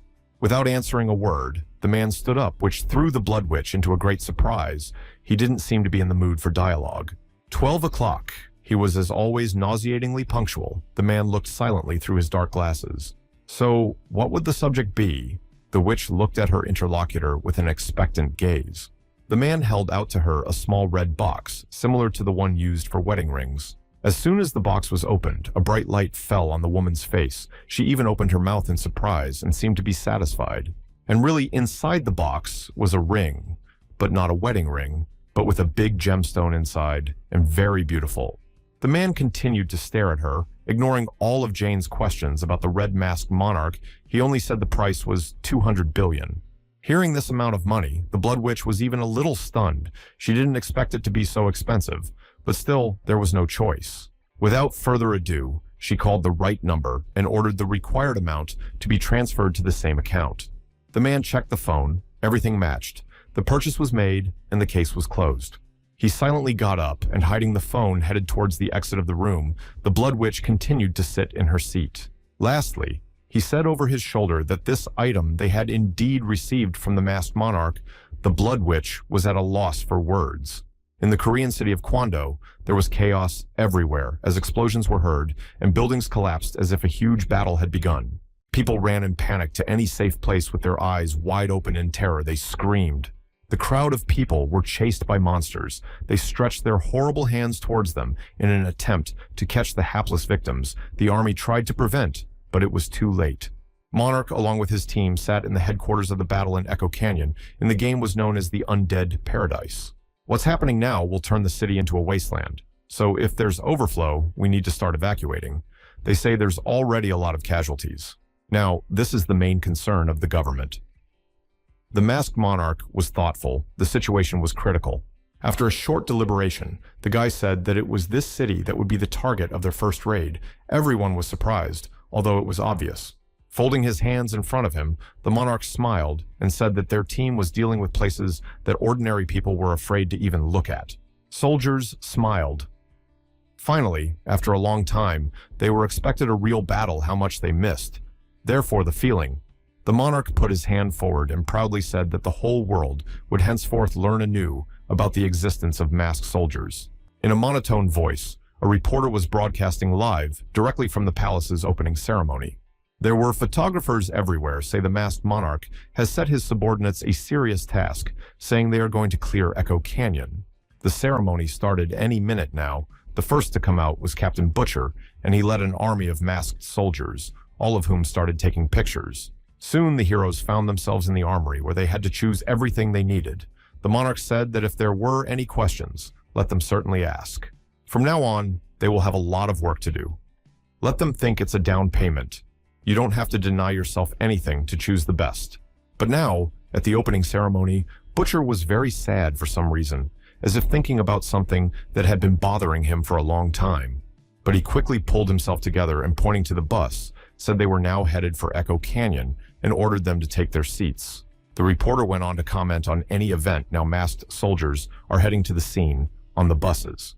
Sitting on the couch, Monarch, along with Lilith, watched the report without much interest. The girl continued to munch on her ice cream. Eventually, the guy got tired of it and yelled for the demoness to finally stop eating ice cream. She's always eating. Lilith didn't even think to listen to him. It was too delicious, and there was nothing the girl could do about it. The monarch had to put up with it. Okay, let her throw the ice cream. They have to go. The girl almost choked. They're going out again. Smiling, Hyuk looked at her and said there were more important things to do than just sit on the couch and eat ice cream.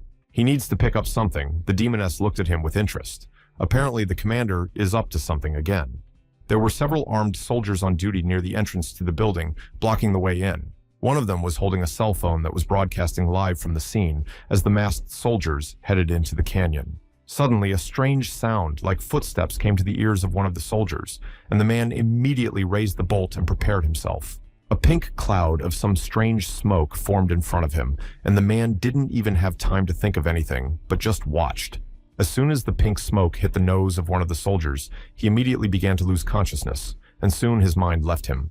The two soldiers were disarmed instantly. They fell to the ground and fell into a deep, lethargic sleep could safely pass.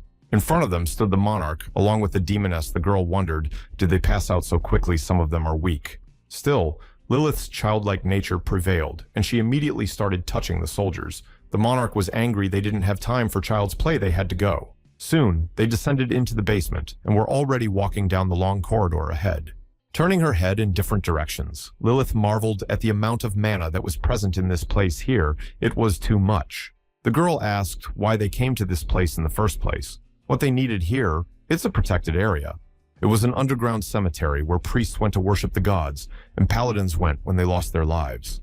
Though it was supposed to be a sacred place, it had changed a lot because of the leader of the demon army. Interfering with the priests during worship is like denying the authority of God.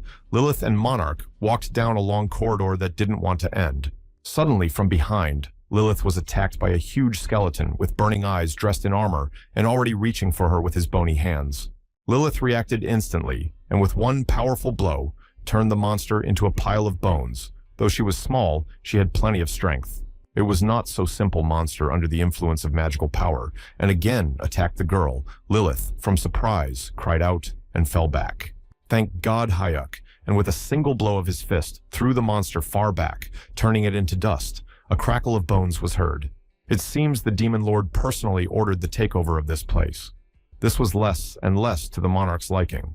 The local tainted bishop has become a level 200 undead. He is basically one of the strongest bosses. Fighting him is a challenge.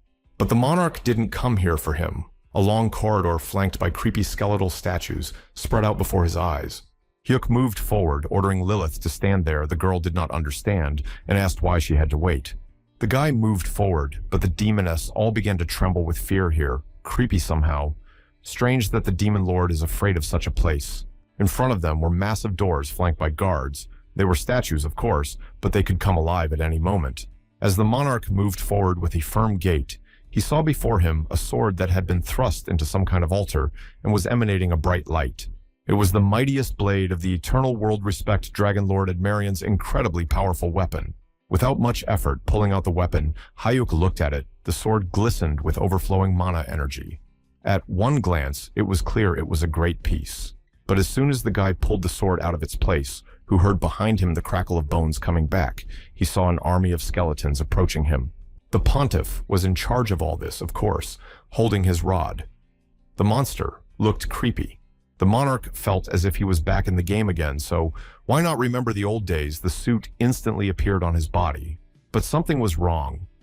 Suddenly the monsters disappeared, the skeletons parted, and a strange, dark silhouette appeared in the distance. Who is this monarch? Opened his eyes in surprise. He thought he was going to fight the skeleton king. But in front of him stood someone completely different. A man dressed in a cloak, and on his face, instead of a mask, was a skull. The skeletons immediately rushed at him. The unknown bounced aside with a deft move, leaving the line of attack. Suddenly, a magical pentagram-shaped drawing appeared under the destroyed skeleton. The sorcerer began to summon the undead. Strange words in an unknown language sounded in the air, and the bones began to rise by themselves, forming something completely different. The necromancer stood in the middle of the skeleton army and called out to his servants to battle. The skeletons froze and dared not move from their position. Before my eyes appeared a strange creature, created from the bones of skeletons. It was a dog with burning eyes and a creepy face. Necromancer commanded it. The monarch looked with surprise at this monster. For the first time in his life, he had seen something like this. It was a hellhound that immediately rushed straight at him. The monster cracked its bones and destroyed the skeletons one by one. This hound was much stronger than ordinary skeletons. But it only took one blow for the pontiff to destroy this hellhound, leaving behind nothing but a pile of bones. His formidable silhouette loomed somewhere in the distance. The necromancer trembled slightly, in fear. He had not expected to face such a strong opponent. The monster opened its wide mouth, and a bright beam of violet energy emerged from it, its eyes burning with rage. One more second, and something terrible would happen. There was an explosion, but the necromancer luckily managed to block it. Although it cost him a lot of effort, the man was barely able to stay on his feet. The huge skeleton was already flying towards him, wanting to deliver the final blow and finally finish off its victim. But the necromancer managed to dodge. Behind the huge skeleton, there were already several hellhound skeleton dogs standing behind it. They were rolling their vile mouths and preparing to attack. After a wave from their master, the dogs rushed into battle directly at the giant skeleton. Their eyes burning with rage, and crackling could be heard everywhere. The pontiff swung his rod, and in one blow struck several dozen hellspawn at once. He dealt with them as if they were toys. Following that, He launched several explosive balls directly at the necromancer who stood in the distance and was unsuspecting. After the explosion, the skeleton looked towards the enemy with a burning eye to see if he had survived. The smell of scorched earth was everywhere. Everyone was alive. The monarch arrived in time and protected the strange necromancer with his shield spell. The necromancer was shocked at what this man was doing here. He didn't ask for help. The monarch replied that this man's character hadn't changed at all. Swinging his sword, he launched a powerful wave of energy directly at the giant skeleton monster before it could react, and stood still. A second later, there was an explosion. After such a thing, no one could. Stay alive monarch just stood there and watched the result of his actions. The sorcerer simply watched the player's actions and couldn't believe his eyes that someone so powerful had come to his aid. Turning to the stranger, the monarch said that they hadn't seen each other since the 400th Hope Squad, right? This necromancer's name was Yang Su Chang. He stood there not realizing who this even was and how he knew his name. It took him a second to realize who was in front of him, and he immediately asked if the monarch was going to the canyon. He asked, "What about the necromancer? It's just a bunch of undead. Is he so crazy that he came here for this?" The necromancer laughed. "He's been crazy for a long time. Since they met then, the monarch has one crazy proposal for him." Ian looked at him with surprised eyes. Without any hesitation, Hyuk said he wanted the necromancer to join the masked squad. Not expecting such a harsh sentence, Ian didn't know what to say. It was too fast. The smiling monarch said he would help him achieve what he wanted and surpass Ahmed Hassan. Squinting his eyes, the necromancer thought it was indeed a good suggestion, but it was too fast, and he thought there was a catch. Besides, the masked soldiers are already very strong, so why would they want someone like Ian, who's just a simple warlock, is pointless. Turning around with a smile on his face, the monarch said that this time they must catch him at all costs. His voice sounded resounding. They must catch the devil. Ian stood behind and did not know what to say. This sentence fell on him like a thunderbolt. Somewhere far away in the airport premises, there were many people, some going on their flights and some returning to their home country. Jane was walking down the hallway and pulling behind her a large pink valise. With her belongings, the girl looked irresistible. Suddenly, her phone rang. She answered it immediately and heard a familiar voice in the receiver. The woman looked at people who were looking at posters of masked heroes and said she had just arrived in Korea. In the end, she said that she would sort it out herself, her voice sounding very unhappy, as if she had been stumped by something. Suddenly, the woman shifted her gaze sideways to one of the screens on which the news was broadcasting. There was the same monarch. She said she would meet him first and then deal with the rest, and hung up. Soon the girl came to the cafe. There were very few people there, only a lonely man sitting near the window with a cup of some drink. She immediately recognized Sang-min and called out to him. The boy turned a surprised look towards the woman. She came closer. The frightened kid said hello. In a trembling voice, the girl asked, "So the monarch didn't come?" In broken English, Min said he didn't know the language very well, so it would be difficult to dream here. Then the girl switched to the Roselian language that was used in the game, which made it much easier since Min was also a player. He was still nervous at the sight of this girl. Jane said it was nice to meet you. She introduced herself and said she was the leader of a black group, which put the kid in an even bigger stupor and scared him. Sitting down beside him, she immediately congratulated him on mopping up. The canyon echoed. Min thanked her still in the same shaky, scared voice. Jane then asked where Monarch Min was and said that he had a lot of things to do right now, so he had to leave. Taking a few sips from the mug, Jane smiled. Of course, he is a very busy man. Then we should get down to business. Taking a small briefcase from under the table, Min placed it on the table and slid it toward the girl. She carefully but quickly assessed the contents and seemed satisfied. Closing the suitcase, she said confidently that she would take care of it and not to worry about anything. Her voice was calm. The boy wanted to say something else about the monarch, but Jane reassured him it was only a matter of time before they got here. As Richard walked through the airport in Korea, he looked extremely wary, realizing that the press would not be spared. It happened like that, and all sorts of reporters immediately began to hover around him, asking about his purpose for coming to Korea. Michael Bjolin, a representative from the UK, was sitting in his comfortable car drinking champagne and enjoying the views of another country. Following this, a woman accompanied by 2 bodyguards appeared at the airport. People immediately began to pay attention to her. She was incredibly beautiful. This representative of China, Luo Soi, next to her constantly had 2 men of strong physique. Russian representative Yan Galayev was now in the center of Korea and ate the local cuisine, enjoying its divine taste. Japan's representative Hasegato Ryota was in a cafe thinking over a cup of coffee. Next was the man from Germany, Dragon Slayer Manuel Mateus, a bald man formidable in appearance wearing a cloak. Soon, he was standing near the castle of the mask and was amazed at its grandeur. He had never seen such a thing in person before, but only in a game. All the news was bursting with the announcement that the representatives of the most prominent guilds had arrived in Korea for a general convention. Richard walked surrounded by photographers. People were interested in what important business had gathered the most famous players in their country. To everyone's surprise, came the news that all the representatives gathered near the castle of the mask, there, by the way, already crowded a lot of people. And inside, representatives of different countries were already sitting at a luxurious table and talking among themselves while eating delicious food. Luo sat beside Richard, who was frowning as usual, and kept looking in his direction with a very interesting look. The blacksmith and the butcher stood on the balcony and watched. Chol couldn't believe that he was seeing all these people in one place again. But a smile was shining on the blacksmith's face after all. The monarch has a talent for creating such problems, and it's completely serious. Anyway, he's on fire as always, so let him do it this time. Michael finally got sick of it all and pounded his fist on the table and shouted how much longer they would have to wait for this monarch. Seeing all this, Richard said that Michael was impatient as always, at which the man took great offense to the fact that no one dares to show him such insolence. The Chinese woman said with a heavy sigh that the monarch didn't seem to have changed a bit either. Everything as late as usual. Smiling, she added that this man still thought they were all worthless, so there was nothing to be surprised about. When Michael heard this statement, he was very surprised. I mean, worthless. He thought he was one of the main players.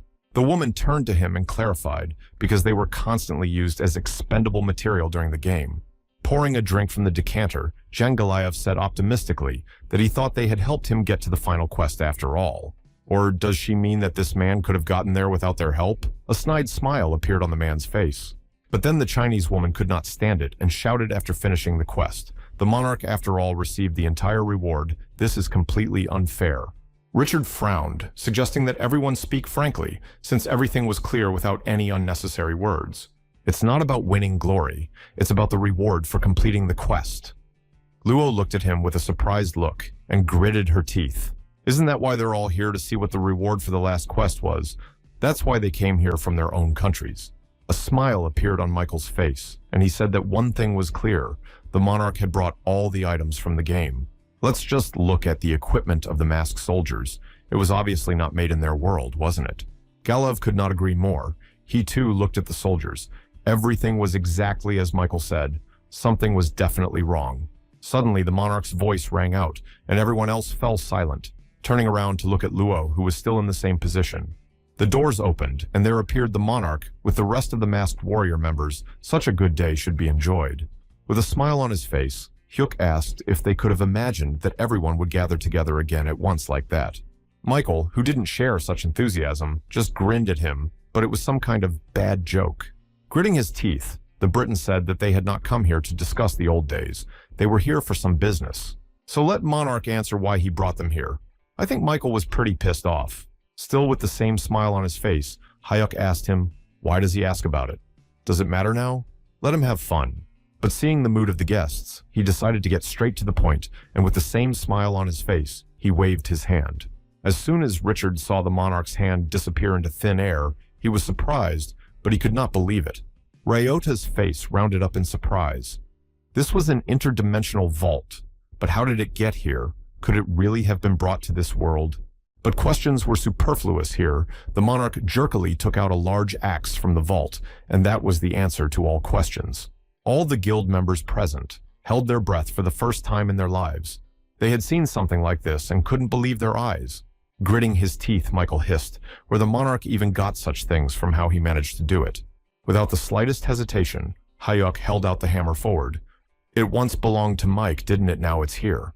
Unable to endure such abuse any longer, the Briton rushed straight to the monarch with the aim of taking the youth away from him. However, the hero put his hand out in front and said that he didn't call everyone here to tease, so let him calm down and sit back down.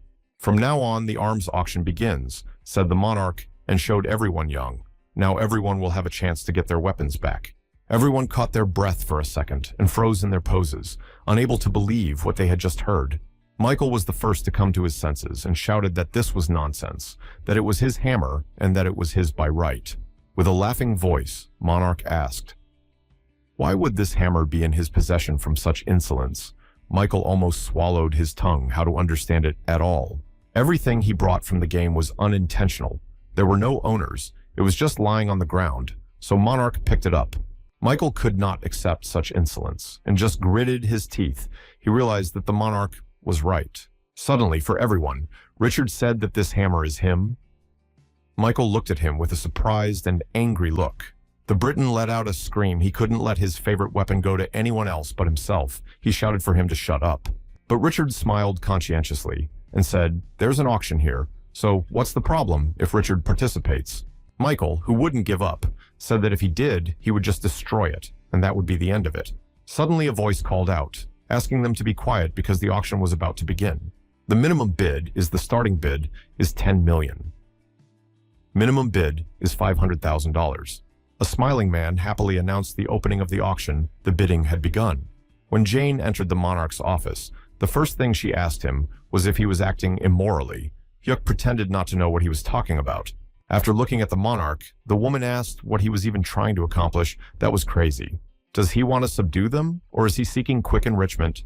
Hyuk just looked at her and smiled. Finally, he said just one phrase bait.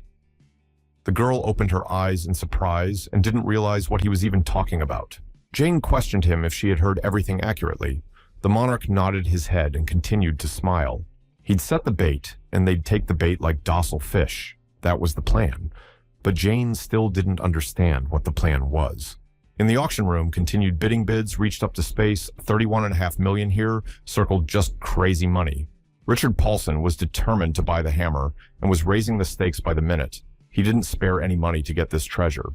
Looking at him, Michael, he couldn't believe that some other man would wield his hidden weapon.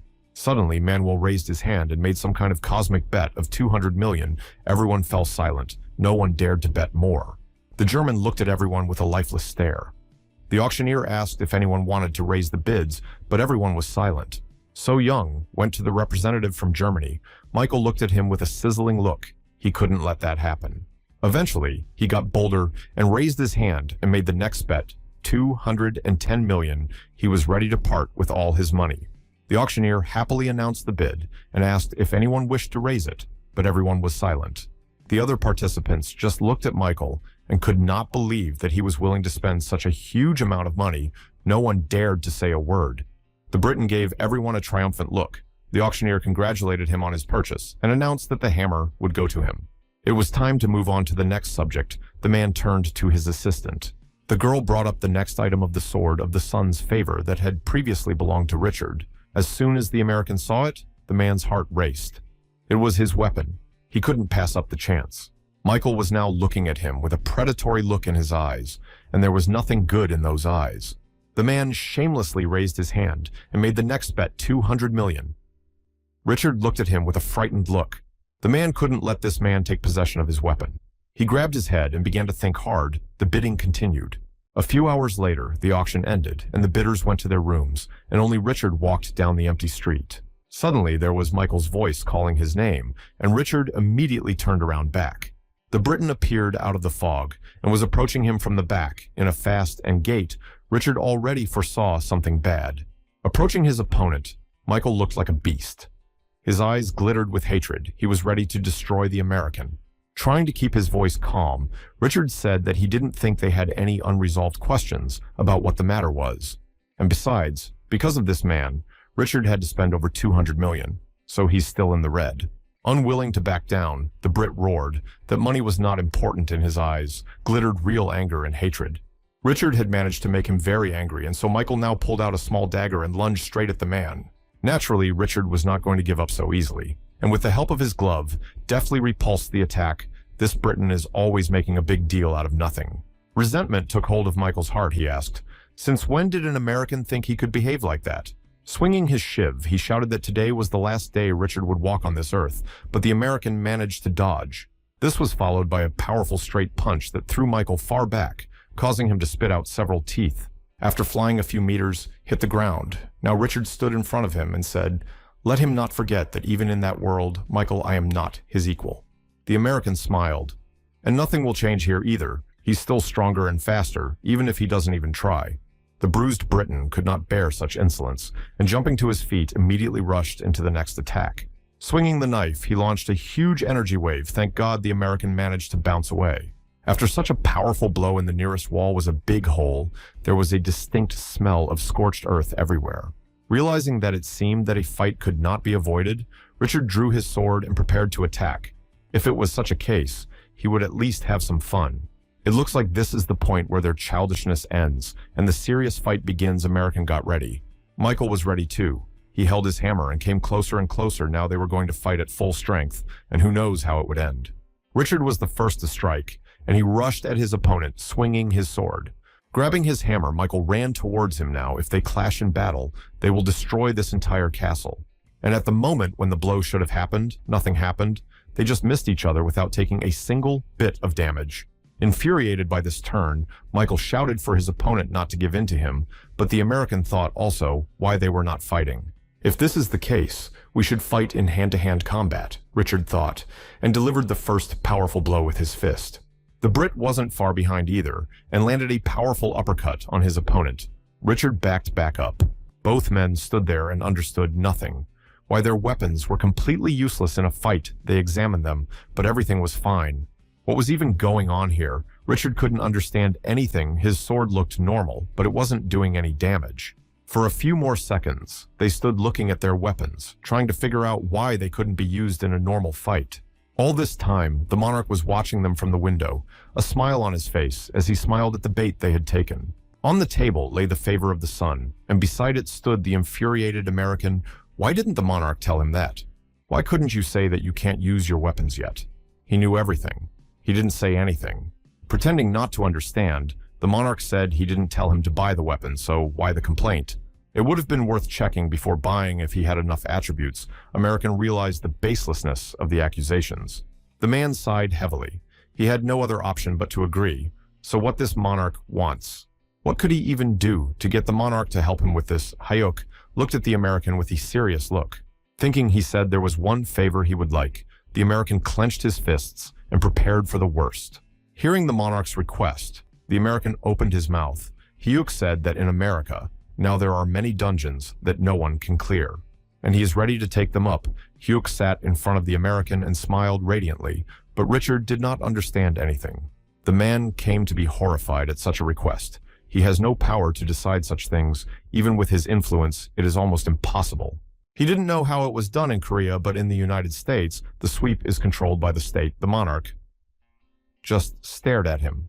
The hero said that's why he was asking the American for help.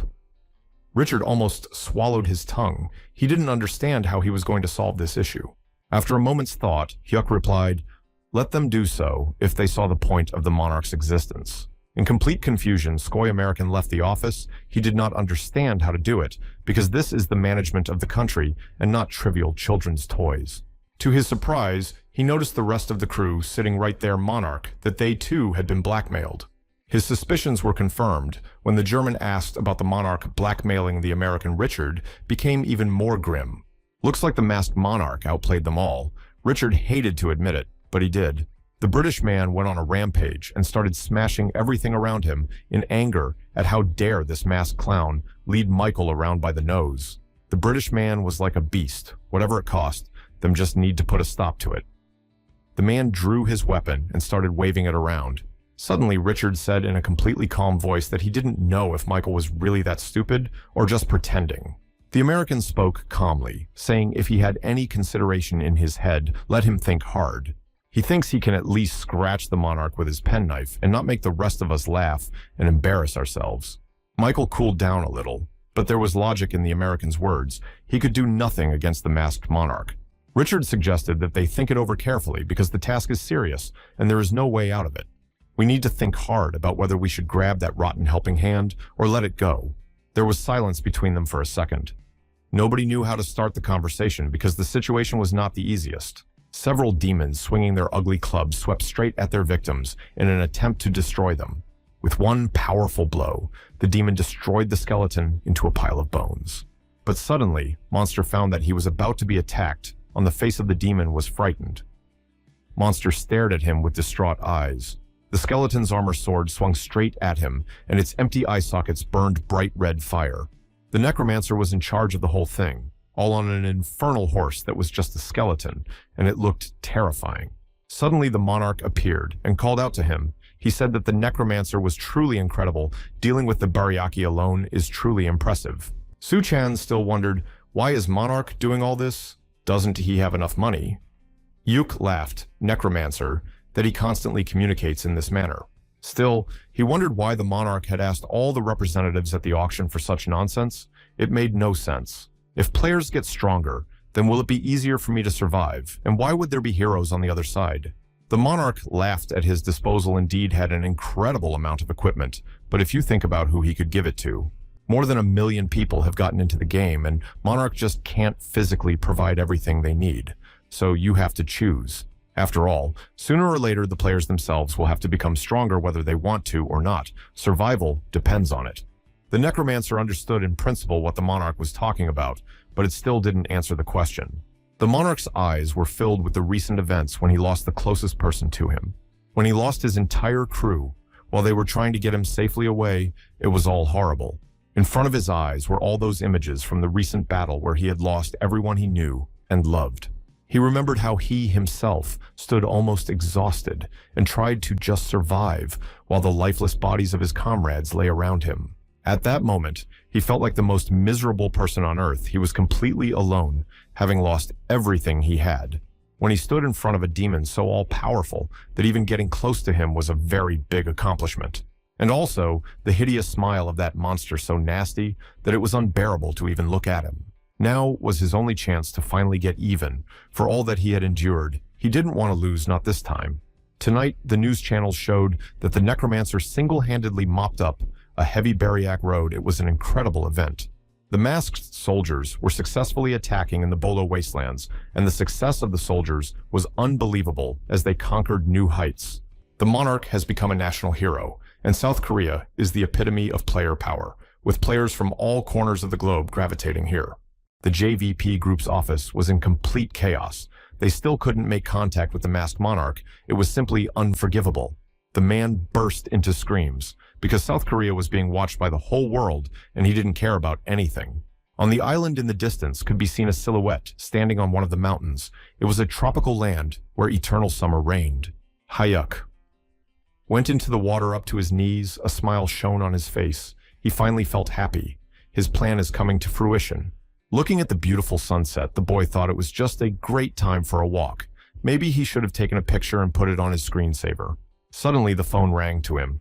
The guy immediately picked up the phone. It was Jane. The girl asked how it is to be a star of the world, she was called, and the United States. In Las Vegas reigned total devastation from the former city of entertainment. There was nothing left, only ruins and wasteland. The warship plowed through the ocean, firing its large caliber guns at the monsters. The main headquarters was in a state of turmoil. It was impossible to make eye contact. They were trying to contact the airplane. The pilot reported that the visibility was almost pouring. Everything was covered with dust and fog. It was impossible to see anything. There was no other way out. We had to go to Plan C, namely the assault military, and heavy artillery were already moving in the sky, flying airplanes. A whole column of tanks was moving straight towards the cluster of monsters, where there was a major hotbed of monsters that needed to be destroyed. Suddenly, everywhere began to sound explosions. Soldier did not understand anything. Tanks exploded themselves, reigned true chaos. The commander of the assault team tried to see something, but because of the cloud, nothing could be seen. The soldiers fell one by one. He tried to clear the dust from his eyes, but it didn't help. It was like he was in a fog, and there were monsters somewhere. Hearing the movement, the man grabbed his automatic rifle and started pouring lead into everything, but it was useless. The monsters were too many, and the group was broken. At the U.S. airport, passenger planes were flying everywhere. There was a buzzing noise. Flights did not stop for a second. The monarch stepped out of his private jet and found himself on New Earth. Here he had a lot of work waiting for him in America. There were too many dungeons. There he was, already waiting for Richard. He met the monarch right next to the plane. Everything turned out as he wanted. The hero came closer and closer to him. The man stood surrounded by government officials. He had managed to organize everything after all, so he wanted to hear his address, at least a thank you. Monarch thanked him with a smile on his face. His plan was progressing just fine. They shook hands, and Richard wished him good luck, because the case was very serious. Soon, they were on their way to the scene of the accident. Richard said that the monarch probably already knew that the situation was worse than ever. For a long time, the 5 strongest guilds have been raiding this place. But unfortunately, all to no avail. Monsters are too many. With an understanding nod, the monarch frowned. The situation was very bad indeed, so there would be more work than expected. In a concerned voice, Richard said they were very lucky, as their government had approved the operation after all, but it was still difficult. The man turned his head back to the 2 others. Richard looked at them with an extremely displeased look. There sat Necromancer and Lilith the Demoness, started whining that she was hungry and wanted ice cream, and the Skeleton Lord just grudgingly asked what he was looking at. Looking at the monarch with some skepticism, Richard asked if he was sure these 2 could handle it. Hayuk looked at him and said that the masked soldiers had a lot of things to do in Korea, so he had to get out of it and take them. The soldiers are busy with other dungeons, so there is no choice. Richard simply remained silent. Still, the man boiled over and began to shout. It seems the monarch didn't quite understand the hundreds of people there laid their heads down. This place is not to be underestimated.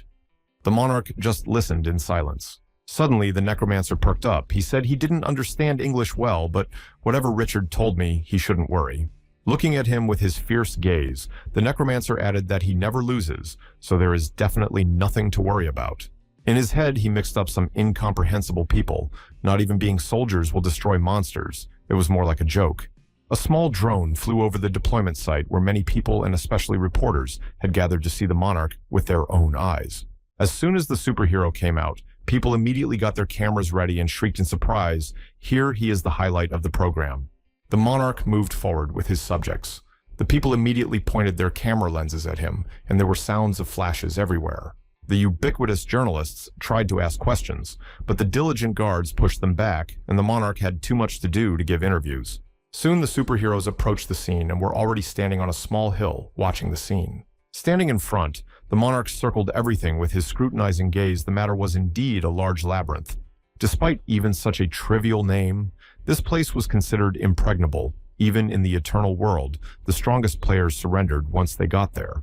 Standing behind Necromancer asked, "Didn't Monarch attack this place earlier? Why he was so surprised?" Hayuk replied that there are often changes in the structure of the dungeon itself and the nature of the behavior of enemies, so it is difficult to predict something. It seems like it's time to move out. The monarch has ordered everyone to get ready, but don't worry. Despite all these soothing speeches, Suchang still tensed up. He was in a different country for the first time. Yes, and basically in a place like this. However, the headmaster reassured them now he was on a completely different level, so he would fight at full strength. There was a knock on Richard's car, and a man with a disgruntled face rolled down his window.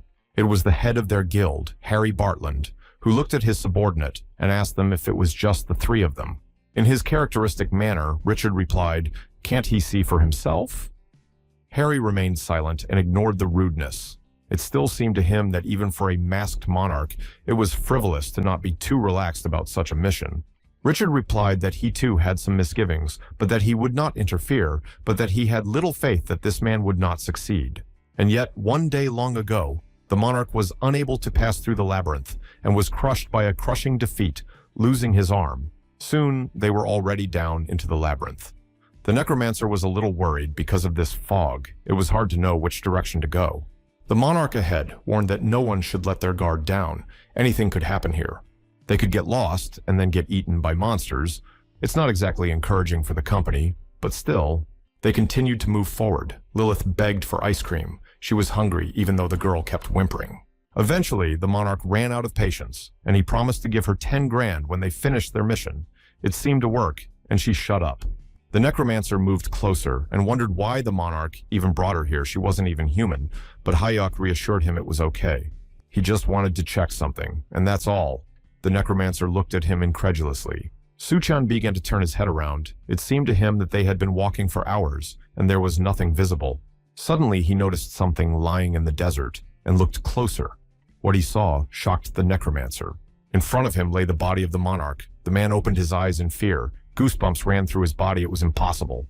The monarch stood in front of him, very shabby and seemingly barely alive. Everything turned over in Suchan's mind. He knelt down beside his comrade and began to ask what happened, who had beaten him so. But to his horror, at the last moment, he noticed that a tentacle had burst from the body of the defeated monarch. But suddenly, his entire body shattered under a powerful blow. The necromancer only had time to jump to the side. Now the real monarch was already standing in front of him along with the demoness, and holding his hand out in front of him seemed to be his handiwork. They moved closer to the bewildered comrade, and Monarch reminded him that he had said to be careful, or something like this would happen. Lilith looked at him and warned him to be careful, but the necromancer just kept silent, embarrassed by this. Suddenly, through the fog, they saw a lantern, shining with a blue glow, but it was unclear where it had come from. They came closer, and the necromancer didn't understand. So the whole time they were looking for some kind of lantern. Hyuk Po hastened to explain that this was a very difficult location, and it had once taken him 3 weeks to find the entrance. He picked up the torch and walked closer to the lantern, and that he managed only thanks to a clue in town. The boy lit a torch and held it out to the necromancer. The fire burned with a bright blue light. The monarch frowned and said there would be more of these lanterns to come, so keep your eyes peeled. And they should only clamp the 3rd, 4th, and 7th torch. The necromancer stared at the torch with an uncomprehending look. Of course, it sounded not difficult, but at least incomprehensible. Monarch moved forward, the others followed him. Su-chan said let the monarch then light them himself. Why did he give the lantern? But the guy replied that he had something to do too. Then turning around, he added in a serious voice, "No matter what happens, the main thing is to just light the lights and ignore it." The sorcerer's mind was all jumbled up, and for a second he froze in thought, unable to understand. After a few minutes of searching, he reached the 3rd lantern and had already prepared a torch to light it. As soon as the necromancer lit the right lantern, the whole area began to shake as if an earthquake was about to start. Then he remembered his boss's words to just ignore whatever was going on and light the lantern's need to be calm. He then brought himself to his senses and quickly galloped to the next lantern, just ignoring whatever was going on. He had finally reached the 7th lantern and had already extended the torch forward. He was supposed to ignore everything, just going for the goal. As soon as he lit, everything around him began to clear. The fog was gone, and you could finally see normally. It turns out that he did everything right, and now a huge pyramid appeared in front of the necromancer's face, on top of which the crystal shone. Turning back, the necromancer wondered why it had taken so long for the others to show up. But looking closer, he saw 2 figures looming somewhere in the distance. It was the monarch with his demonic friend. Alive and well, the boss looked at his subordinate with the same serious gaze. Surprised, Su-chang asked where all these monsters came from. The hero replied that he also did not waste time, and this is the result. But you can't relax. There's still a lot of them, so let him keep his eyes open. The monsters started attacking out of the blue. Seeing this horror of necromancers, cried out for them to wait. He needed a little more time to come to his senses. It was over pretty quickly, and the team already entered the tomb where their target supposedly was. Going down the steps, the necromancer noticed that it was much quieter than he expected, as if he were in some kind of crypt. Turning to his ward, the monarch told him to be careful. There are many traps here and hidden ones at that. Even if he's around, the rest of us shouldn't let our guard down. There's no way of knowing where they are. With a smile on his face, the sorcerer said that he was in great anticipation. Before what was coming, his eyes even lit up. After just a few seconds of making one careless step, he almost got caught by a few arrows flying near his face. Thank goodness he wasn't hit. The arrows just stuck into the wall. The monarch turned around and reminded him that he had warned him to be a little more careful after all. This was followed by a huge mace that flew again near the sorcerer's face, and he was able to react at the last moment. Monarch. Looking at all this, he asked if he realized that he was making extremely unusual noises. The necromancer mumbled guiltily under his breath. Was no less sophisticated. It was a pit with spikes. As soon as an inattentive person stepped in it, he was finished. The next second, there was a massive explosion of how many of these traps someone had tried very hard to set up here. The monarch and the demoness looked at their comrade with extremely dissatisfied looks, whether he would get out of here alive or not. The necromancer himself seemed to doubt it now, and behind his back stood an army of undead, ready to execute the order at any moment. 2 doors appeared before his eyes, each of them likely leading to a different end of the tomb, and the monarch grinned. Hearing that they had to get out of here in 30 tries, the sorcerer grew cold with fear. It was no longer funny. In front of him stood several huge demons. Their faces were, to say the least, they were friendly. Nothing good could be expected. With irony, the monarch said that if they were unlucky enough to encounter a whole bunch of monsters, Suchang just laughed. Such triviality will not deter him. The man has already prepared his staff to destroy the army of monsters. But Lilith was ahead of him, and quickly flew straight into the crowd of monsters. Everyone else just watched the girl in amazement. One of the monsters swung a weighty paw in an attempt to catch the pesky demoness, but missed.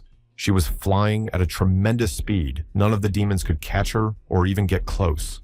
When asked by the necromancer, "Who is this child?" the monarch advised to hold his breath, unless, of course, he wanted to show his shameful side. Meanwhile, the demoness was having fun flying around the army of monsters as if it was some kind of child's play for her. The necromancer opened his mouth in surprise as the monsters began to fall one after another. The necromancer looked at his companion in surprise and asked if this child was really a succubus. How could he even subdue her? He's that real genius. Hyuk just silently continued to watch what was happening. Monarch contracted for two things to find out if Lilith's spell works on monsters and if she could awaken by devouring their power. Finally, she finished. The monsters were already lying unconscious, and not much of a threat. All this took no more than a minute. Lilith didn't even notice how it was over and looked around in surprise. Then she shifted her gaze to the two boys and turned to the monarch. Now he would give her ice cream, right? He did promise. The first prediction turned out to be correct to confirm the second. "We need to wait for Lilith already," looked very displeased. The monsters were attacking again as if they knew no fatigue, and there were so many of them that there was no end in sight. For the necromancer, it was a true paradise. He launched his skeletons into the battle everywhere. The shrill of bones and the clinking of armor could be heard. Monarch just watched everything from the outside. The mop-up is going well, so there's nothing to worry about, just wait for the end.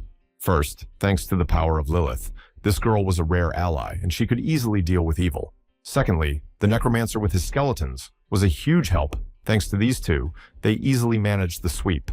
Now the team was moving forward. The only thing left to do was to reach the target point, and we can consider everything a success. Eventually, they reached the place the commander was talking about, and in front of them was a huge hall with a crystal shining on top. It was like a gemstone. After destroying this crystal, a red chicory would appear. The necromancer immediately inquired how strong this monster was. The monarch replied, if he was lucky, he might win. The monarch frowned and added that this dungeon boss was not the kind of monster that was comfortable to fight against alone. In any case, they should start. The necromancer picked up his mace and prepared himself for something interesting to happen. But to his great surprise, the monarch ordered him to stand still and stay away. Suchan wondered, why would he? Answer the questions of the underlings. The boss replied that he himself will fight this monster, so let them stand still. Besides, the necromancer will have other duties. Hyuk didn't seem to be joking. His voice became more serious, so let everyone do their part.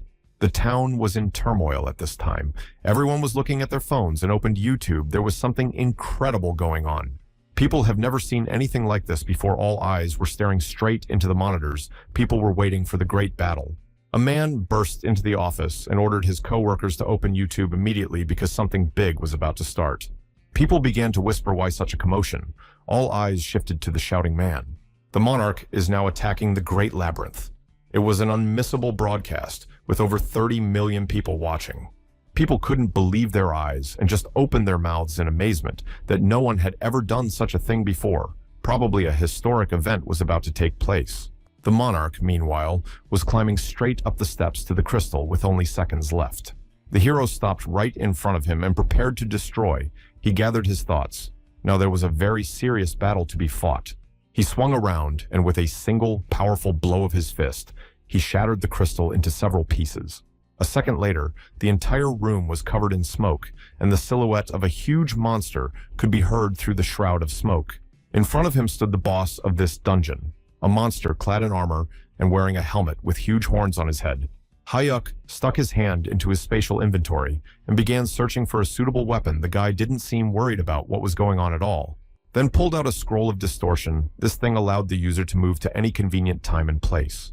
The monster felt his body vibrate. He didn't expect the man who awakened him from sleep to do something like this. The necromancer, along with the demoness, also felt their bodies begin to dissolve into the air. They were moving to another location. The broadcast showed that the team of heroes had moved into the desert, and now Monarch was standing in front of the monster. The tension between them must have become tense as the battle was about to begin, and everyone held their breath, waiting for something big to happen. Holding his phone in his hands, Necromancer filmed everything good. There were no problems with the use of phones, not dungeons, so everything could be captured. He kept wondering when the Monarch had time to think it all through. It was genius. But Hayuk looked at the enemy with a lifeless look. The boss started to attack. First, he released 2 lasers from his eyes. Monarch saw all this coming and immediately bounced aside all the moves he already knew. The first phase of this monster is very simple. The monster started shooting laser beams at him. Monarch flew straight at him, easily evading all the blows. The hero was coming at him at an incredible speed, about to deliver his first blow. Needing only to warp space and make a melee attack, the Monarch drew his sword and swung. Shikari immediately blocked the attack with a triangular shield. The clinking of weapons was heard. The air was filled with electricity. Striking one after another, the Monarch realized that the shield around this monster's body was very strong and could repel up to 10 attacks. Simply put, unless it's an accessory that can use the jump at least 10 times, it will be useless anyway.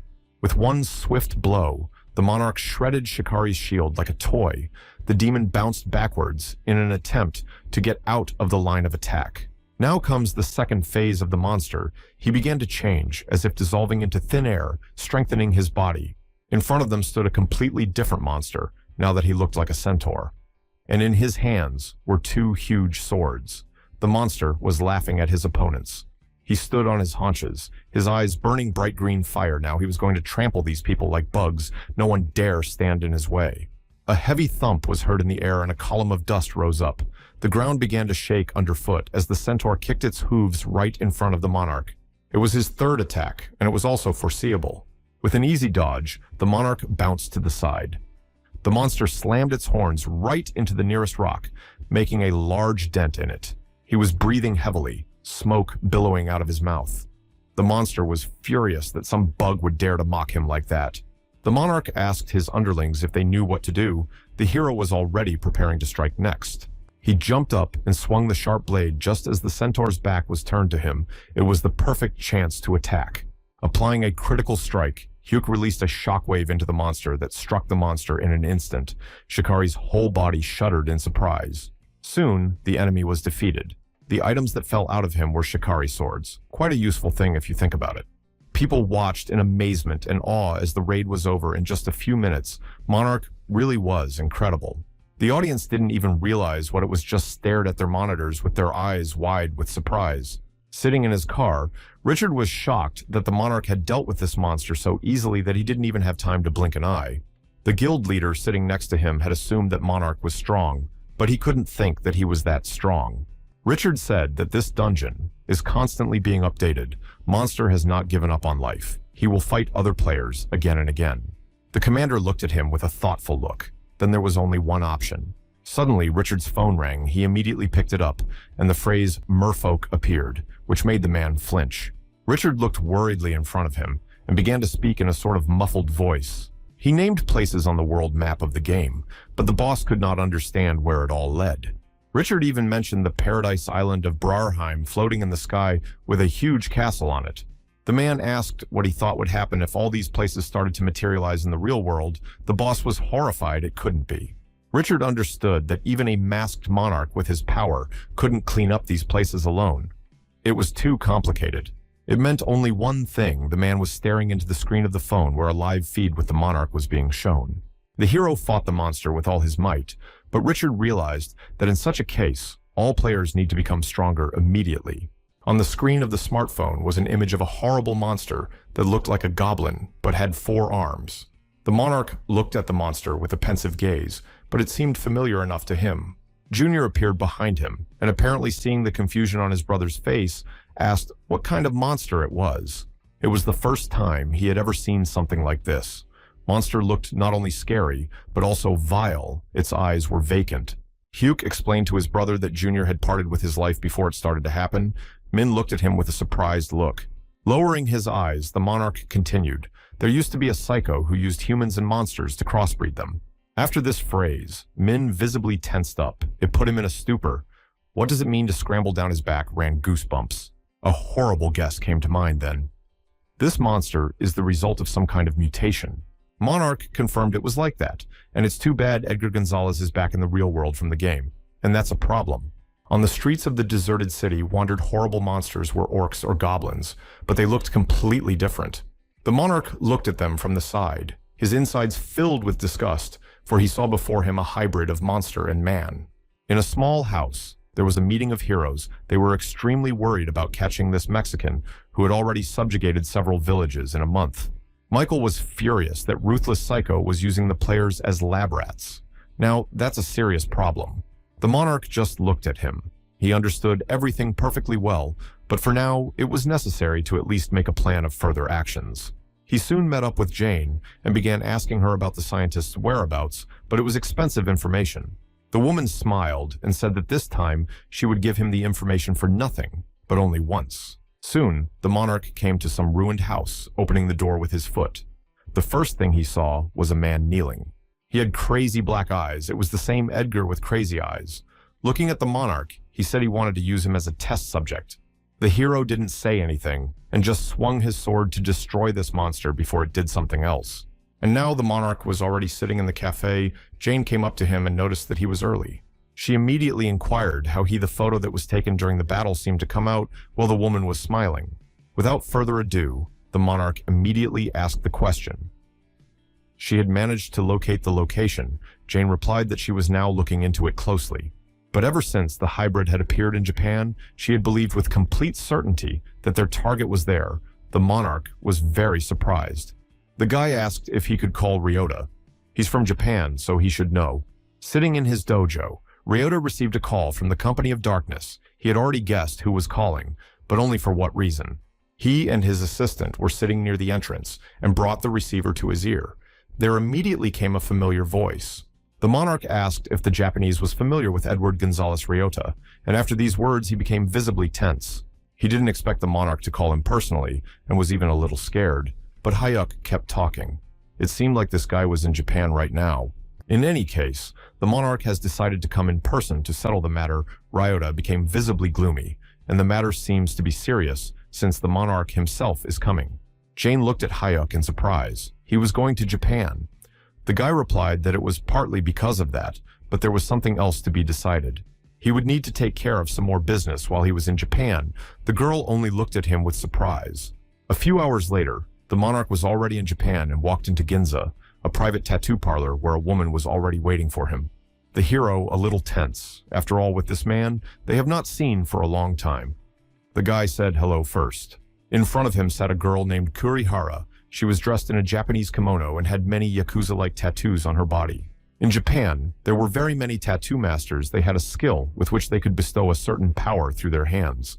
This woman used monster blood for her tattoos, so they have a lot more uniqueness than the others. Kurihara looked at the guest in surprise, asking why this center of attention came here today. The monarch replied that she already knows and still asks. Why doesn't she join the Heroes Guild? He immediately started asking direct questions. The Japanese woman sighed. What an honor, after all, an offer from the masked monarch himself. The hero said he would bring her anything she wanted, just let her say it. The tattoo artist smiled. It was a very tempting offer. Besides, there are a lot of materials she needs. In any case, she was Japanese, and that meant something. The monarch tensed and looked at her even more closely. Kurihara said that people would by no means look well in her direction if she joined this guild. It was a very interesting offer if she would give up her country. To accept the offer, shouldn't he offer something better? The monarch tensed and pried open her eyes. Her request is the blood of the Demon King. Bail, this was certainly more than enough. Meanwhile, in the center of the big megapolis, there was a real commotion. People who heard a strange sound looked back frightened. It was the same hybrid monster that suddenly appeared in the middle of a large city. It started immediately attacking everyone. Ryota was the first to arrive and saw all the chaos as people mixed with each other, ran away from the monster. The master had already drawn his sword and prepared to fight. There were a lot of people, so he had to be careful. Without thinking, the hybrid lunged straight at him, exposing the long arm he had grown from his back. The man had a remarkable reaction, so he immediately ducked, leaving to the side. The hand landed right next to him. Jumping high up, the Japanese pulled out a shiny sword and with agility approached the monster within striking distance.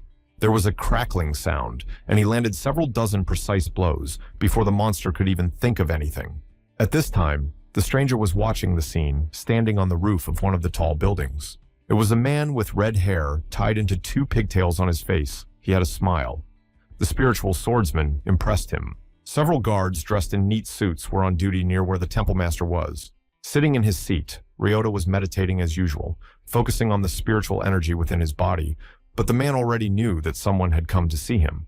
The monarch was standing right in front of him, dressed in full parade, and it seemed the Japanese had already guessed what request Hyuk had come with.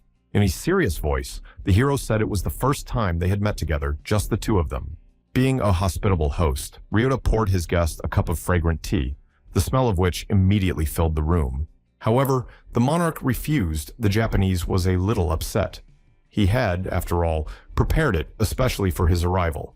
Monarch decided to get straight to the point and asked his colleague if he had already looked into the hybrid situation or not. After drinking some tea from a mug, the master replied that they are already working on this case, but so far, there have been no results. The monarch even got a little angry. This is happening in their country at every turn. They don't even bother to figure out. He was the only one capable of doing so. The Japanese looked at him with a serious look and slowly boiled over. He realized his guilt and apologized for disappointing, but they don't get support from the company of darkness. The monarch grinned. That's the point.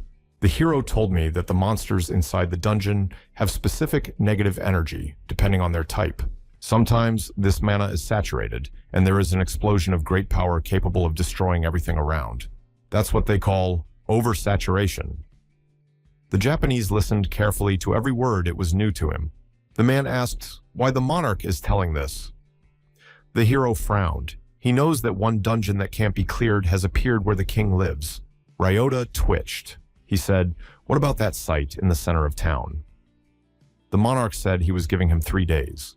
In a gruff voice, Hyuk said that the Japanese should find the hybridizer and bring it in just in that time. The man clearly was angry. He made it clear that the Japanese man had no idea what would happen to him if he couldn't do it. In the evening, there were many people gathered in the spacious hall, drinking refined drinks and talking amongst themselves. There was an event going on. A fat man in a suit stood with a glass of champagne and smiled. He was very happy with what was happening, because now he was a higher rank. Suddenly, he was called out by one of the people. The man turned around with a surprised expression on his face. The assistant congratulated him. Because the man had become the highest member of the department, the fat man laughed and thanked him without much enthusiasm. He said that as long as this award is given to people, he will try even harder. One of the aides told the chief to get ready. He had another visit scheduled. The fat man, accompanied by his assistants, was approaching the parking lot where a stocked Mercedes was already waiting. The deputy suddenly looked away from where someone was approaching him. It was a dark silhouette, with no face visible yet. But the man was dressed in the same dress suit and walked forward with a firm gait. Soon, the car touched down and was already flying along the night highway. Inside there was a conversation. The masked monarch flew to Japan. They sat together and talked. This fatty turned out to be the experimenter. He nodded and said that the monarch's arrival was expected. Ryota looked at him with serious eyes and said that this scientist should stop his experiments or there would be a glut in the city center. The scientist saw that the swordsman was very much concerned about the monarch's arrival. He was nervous himself. The fighter even says that the monarch may be the cause of the oversaturation. He is, after all, not really God or anything like that. There is no need to go that far. Ryota, who was already starting to boil, said that in that case, he would deal with him himself if Fatty couldn't get rid of him. The scientist replied, Ryota didn't seem to understand why they were even meeting here. The swordsman tensed. Fatty continued, Japan at this point lacks development. They are not yet capable of accepting the new generation, are they not? But the fighter was not going to give up hybridizing humans, and monsters is not a solution. It's a perversion. Smiling a wide smile, the mad scientist said that the person he knew would take care of the monarch himself. It was no problem. So let the swordsman not worry, but still it didn't bring any comfort. Ryota still remained tense. Making predatory eyes, Fatty said that if he gets a high position, then guaranteed Ryota will get prosperity, just need to do his job. After 3 days, there were still many of his wards on duty near the Swordmaster's temple, without letting anyone pass. They were Yakuza men. They were on duty here day and night. Nothing could escape their prying eyes. Ryota stood near the railing and thought after his conversation with the fat man yesterday, he was very concerned about his situation. The man's words were still floating around in his mind. If the oversaturation did occur, they could blame it on the monarch. But they don't know if it will actually happen, so let the swordsman make sure he's there to protect the king. In response to the concern for the citizens, the fat man said that they were best forgotten. The more people who went to the other world, the easier it would be to blame the monarch. Suddenly, the man's phone vibrated. He even twitched a little out of his thoughts. Called from an unknown number, had no desire to pick up the phone from a stranger, and the man just ignored it. Staring into the distance, the Japanese saw a tall tower standing somewhere in the middle of the city like a monument. This thing has only recently appeared. It seems to be the work of the masked monarch. He finally did it. Terrifying monsters, more like demons from hell, rushed straight at the humans and started attacking everyone. The monarch, along with Kurihara, stood looking out the window at what was happening so far, taking no action. The Japanese woman asked with some excitement if this was all really normal or if they should intervene after all. It seems it's about to get a little noisy, but the monarch just stared at everything in silence. He wasn't going to act early. After a little silence, he said that he had warned everyone else, but they didn't listen to him. If they ignored him, they would pay for everything now, along with their underlings, stood and watched from the back without saying a word. Several dozen monsters were approaching the humans. On their faces were madness and endless cruelty. This was the oversaturation. Oversaturation is when the mana in the body of a dungeon monster is completely saturated. This is also the reason why players are constantly mopping up monsters. If you know the basic principles, you can cause oversaturation artificially, e.g., make a tattoo of magical growth. Kurihara drew the necessary tattoo on Lilith's shoulder. The girl squirmed a little. It was slightly uncomfortable. It was a little painful, but it didn't last long, and a diamond-shaped tattoo appeared on the demoness's shoulder. As soon as the drawing was finished, the tower that stood in the middle of Tokyo exploded with incredible force, scattering shards of rock all over the city. As soon as people saw such a horrible sight, goosebumps ran down their backs. Something incredible was going on. After the explosion, they were immediately attacked by hordes of monsters. People were completely defenseless in the face of such a disaster. Standing between them, Ryota just watched. He already knew whose hands it was. The man was furious, but couldn't do anything about it. He received a call on his phone from MP Yasuhito, who was in charge of creating the clones. The man was incredibly pleased. The oversaturation happened exactly as the swordsman had planned. Looking at the TV, Fatty asked how the situation was. Ryota replied in a trembling voice that the situation was fine, but people were panicking. The politician hastened to assure him that the situation is under control. The more casualties, the better for them. Let all these people die for the sake of their bright future. Swordsman was silent. It was completely inhuman, but it was necessary. Meanwhile, people were in a terrible panic. They were running away, trying to find a safe place, but all was useless. One of the women fell, and the crowd started running past her. No one even noticed that the person had tripped. No one cared. The unfortunate woman felt the back of her head that someone was looking at her. It was a huge monster, already preparing to attack. The poor thing had already resigned herself to the fact that she was going to give up her life and clamped her eyes shut, ready to accept her fate. But suddenly, a vortex of some energy destroyed the monster. The woman was safe, but didn't understand how it happened. Standing in front of the stunned girl, Ryota ordered the others to protect the humans from the chimeras while he dealt with the rest. His aides immediately rushed into battle, obeying the order of their superior. The men were armed with katanas. They swung their weapons and destroyed the monsters, one by one. People should stay safe. Here was a living hell. Chimeras were unbelievably plentiful, appearing literally out of nowhere. The guards couldn't quite cope. Ryota stood in his place, and one chimera was already flying at him. Opening its wide mouth, the man did not move yet. He only needed one easy movement to split the monster into two parts, and the chimera was destroyed. Suddenly, he received a call from the masked monarch. While continuing to destroy monsters, the Japanese asked him if he needed to know anything more. The monarch replied that this was his last chance. Tell him where the hybridizer is, or there will be a problem.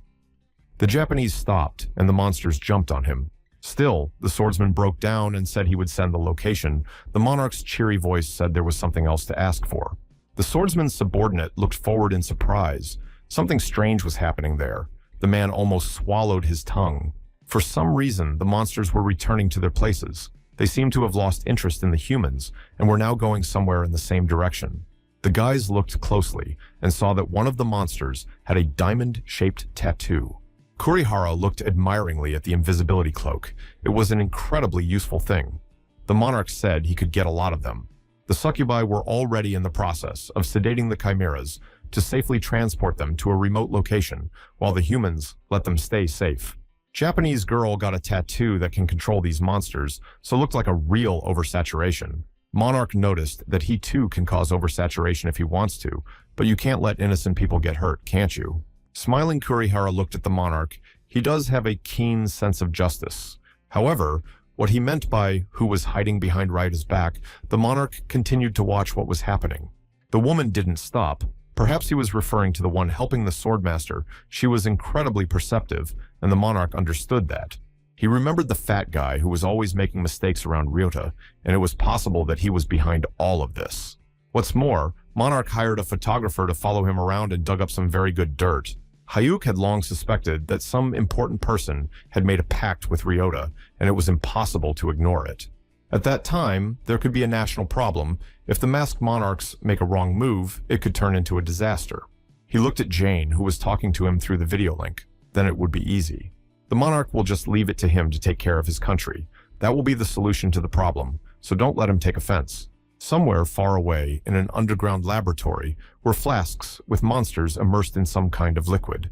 A man in a white medical coat was tending to his guinea pig, most likely the same Edgar. The man heard someone come in and tensed up. He had already determined who his intruder was. There in the distance, silhouetted a masked monarch, and Edgar greeted him with a smile on his face, but it was fake.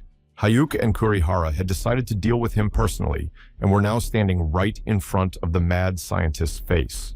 Monarch started a dialogue. He said that Edgar had better keep his head down, but the Mexican replied that he just couldn't do it. The monarch looked at him with a baleful look. It's still the same crazy lunatic experimenting on people. With this, he would be able to destroy this madman without a shadow of regret. The monarch put his sword forward and prepared himself. Edgar just looked at him with a lifeless stare and said nothing. He knew the end was near. Suddenly, the man took a large cigar out of his pocket and flicked on a lighter. He decided to at least smoke before he went to the other side of the world. He looked at his creations in the flasks. What a pity he could have created so many more wonderful specimens. The masked monarch and his companion looked around at this creepy place, overflowing with monsters. At last, the Mexican said that he had left someone to take his place after all and put a gun to his temple. The monarch, who had not expected anything like this, opened his eyes in surprise at what was going on and what he was going to do. The scientist pulled the trigger without a shadow of regret. The shot rang out, and he went to the other side. There was breaking news in Japan. There was a glut. People were excited. No one wanted to face the monster. Besides, Yasuhito has gone to the other side of the world now. Whoever was behind all these atrocities will no longer dare to interfere in people's lives. With a pensive look, Ryota read the morning news in the newspaper. His face grew darker. With every second, the situation heated up. Hyuk entered the international terminal, dragging a huge wheeled suitcase behind him. The guy moved forward as suddenly noticed a familiar face in the crowd and turned around for a second. It was Jane. She waved hello. As soon as she saw the old acquaintance, the guy walked up to her. Soon, they were sitting in a small cafe and discussing Yasuhito, who had taken his own life. The monarch added that except even mad scientists said something strange before going to the next world, it gave rise to bad thoughts. He said he'd already left someone to take his place, if that's the case. Who it might be, the guy tensed up. Jane wondered if it was really interesting, but maybe it didn't mean anything and was just some nonsense. The monarch had asked her to do it, but it wasn't like he'd summoned the girl just for the sake of it. Jane had already seen it. When she heard that the monarch wanted to find someone, she wondered who it could be. A smile appeared on her face. Looking at the old acquaintance with a serious look, Hayuk said that this mad alchemist was the person he needed. Somewhere in the slums of Hong Kong, two men were making an illegal deal, one selling the other a drug made from the body of a monster. Smiling a snow-white smile, the mad alchemist showed a pill and assured that this drug worked best. Suddenly, a stranger intervened in their conversation and said that in that case, he would like to buy it. As soon as the man saw who was standing in front of him, he immediately turned cold with fear. He definitely did not want to go to the other world. The alchemist shuddered and was about to run away, not wanting to go to jail for trafficking in illegal substances. He's almost done. After all, the man took a strange green ball out of his pocket and prepared to throw it. As soon as the bomb made contact with the ground, it was immediately covered with a vile green smoke and smelled of something foul. Standing in this cloud, Hyuk was beginning to feel annoyed. But why can't the question here just be resolved? Where did he wash off to? As soon as the cloud of incomprehensible smoke dissipated, the alchemist had already disappeared somewhere, and it would be difficult to find him. The man was running somewhere through the narrow streets in an attempt to get away. His whole body was shaking. The merchant couldn't figure out who this guy even was. He's from the police. If so, the alchemist is in big trouble. This stranger looked like a Korean. But what is he doing here? Suddenly, the face of the monarch appeared literally behind his back, and the guy confirmed that he was Korean. The alchemist sped up and ran away even faster as fear took over his mind, and the monarch just stared at him in surprise. Hyuk tried to reassure the man didn't remember him, but the Chinese man tried to get away. In front of his face were 2 boxes of bottles, and here was the escape route. The man immediately rushed toward them. He picked up the crate and threw it at his pursuer, hoping that it would somehow stop the annoying guy. However, without much effort, Hyuk threw aside the obstacle and ran onward after his suspect. But the guy didn't notice that there was also a vial of that nasty green liquid flying at him. A second later, there was a pop, and the entire space was covered in acrid green smoke. The alchemist stopped for a second. The man hissed. He didn't want it to end like this. Did this guy really go to the other side of the world? But there was no point in worrying. The monarch appeared right behind him and assured him that he was all right. The man almost had a heart attack. Turning to the strange stranger, the alchemist began to question how this man had even done such a thing. It was impossible. In a friendly voice, Hyuk said that the man probably didn't recognize him because he unmasked the alchemist, still didn't understand anything. Putting a hand to his face, the monarch put on a mask to make his identity clear. As soon as the merchant saw who was standing in front of him, he was even more frightened. The monarch himself was chasing him. Hyuk smiled. Finally, they met. Finally, all that was left was to have a normal conversation in a calm environment. The mad alchemist finally realized who stood before him and calmed down a bit, but the question remained as to why the monarchs were chasing him. They stood like that for a while, staring at each other, unable to say a word. A large cargo tanker was traversing the vast expanse of the sea. There was probably a very valuable cargo. Suddenly, the sailor noticed a strange island ahead of him.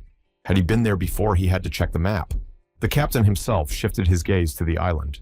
Indeed, it looked kind of strange. But when the sailor looked closer, his face covered with a mask of horror, he saw something that made his heart skip a beat. The island was moving. In the memories of the mad alchemist once upon a time, the monarch brought him blue carrots and asked him to make 200 doses by the end of the day. The man looked at him with a surprised look. For the first time in his life, he had ever seen someone so powerful in his shop. Having obtained the necessary ingredients, the scientist immediately set to work. He sat for days and nights trying to create the necessary elixir. All the while, he was working hard on his work. His alchemy level was increasing with every second. The monarch visited his lab again and asked what ingredients were needed for the iron bear skin potion. The alchemist fell silent.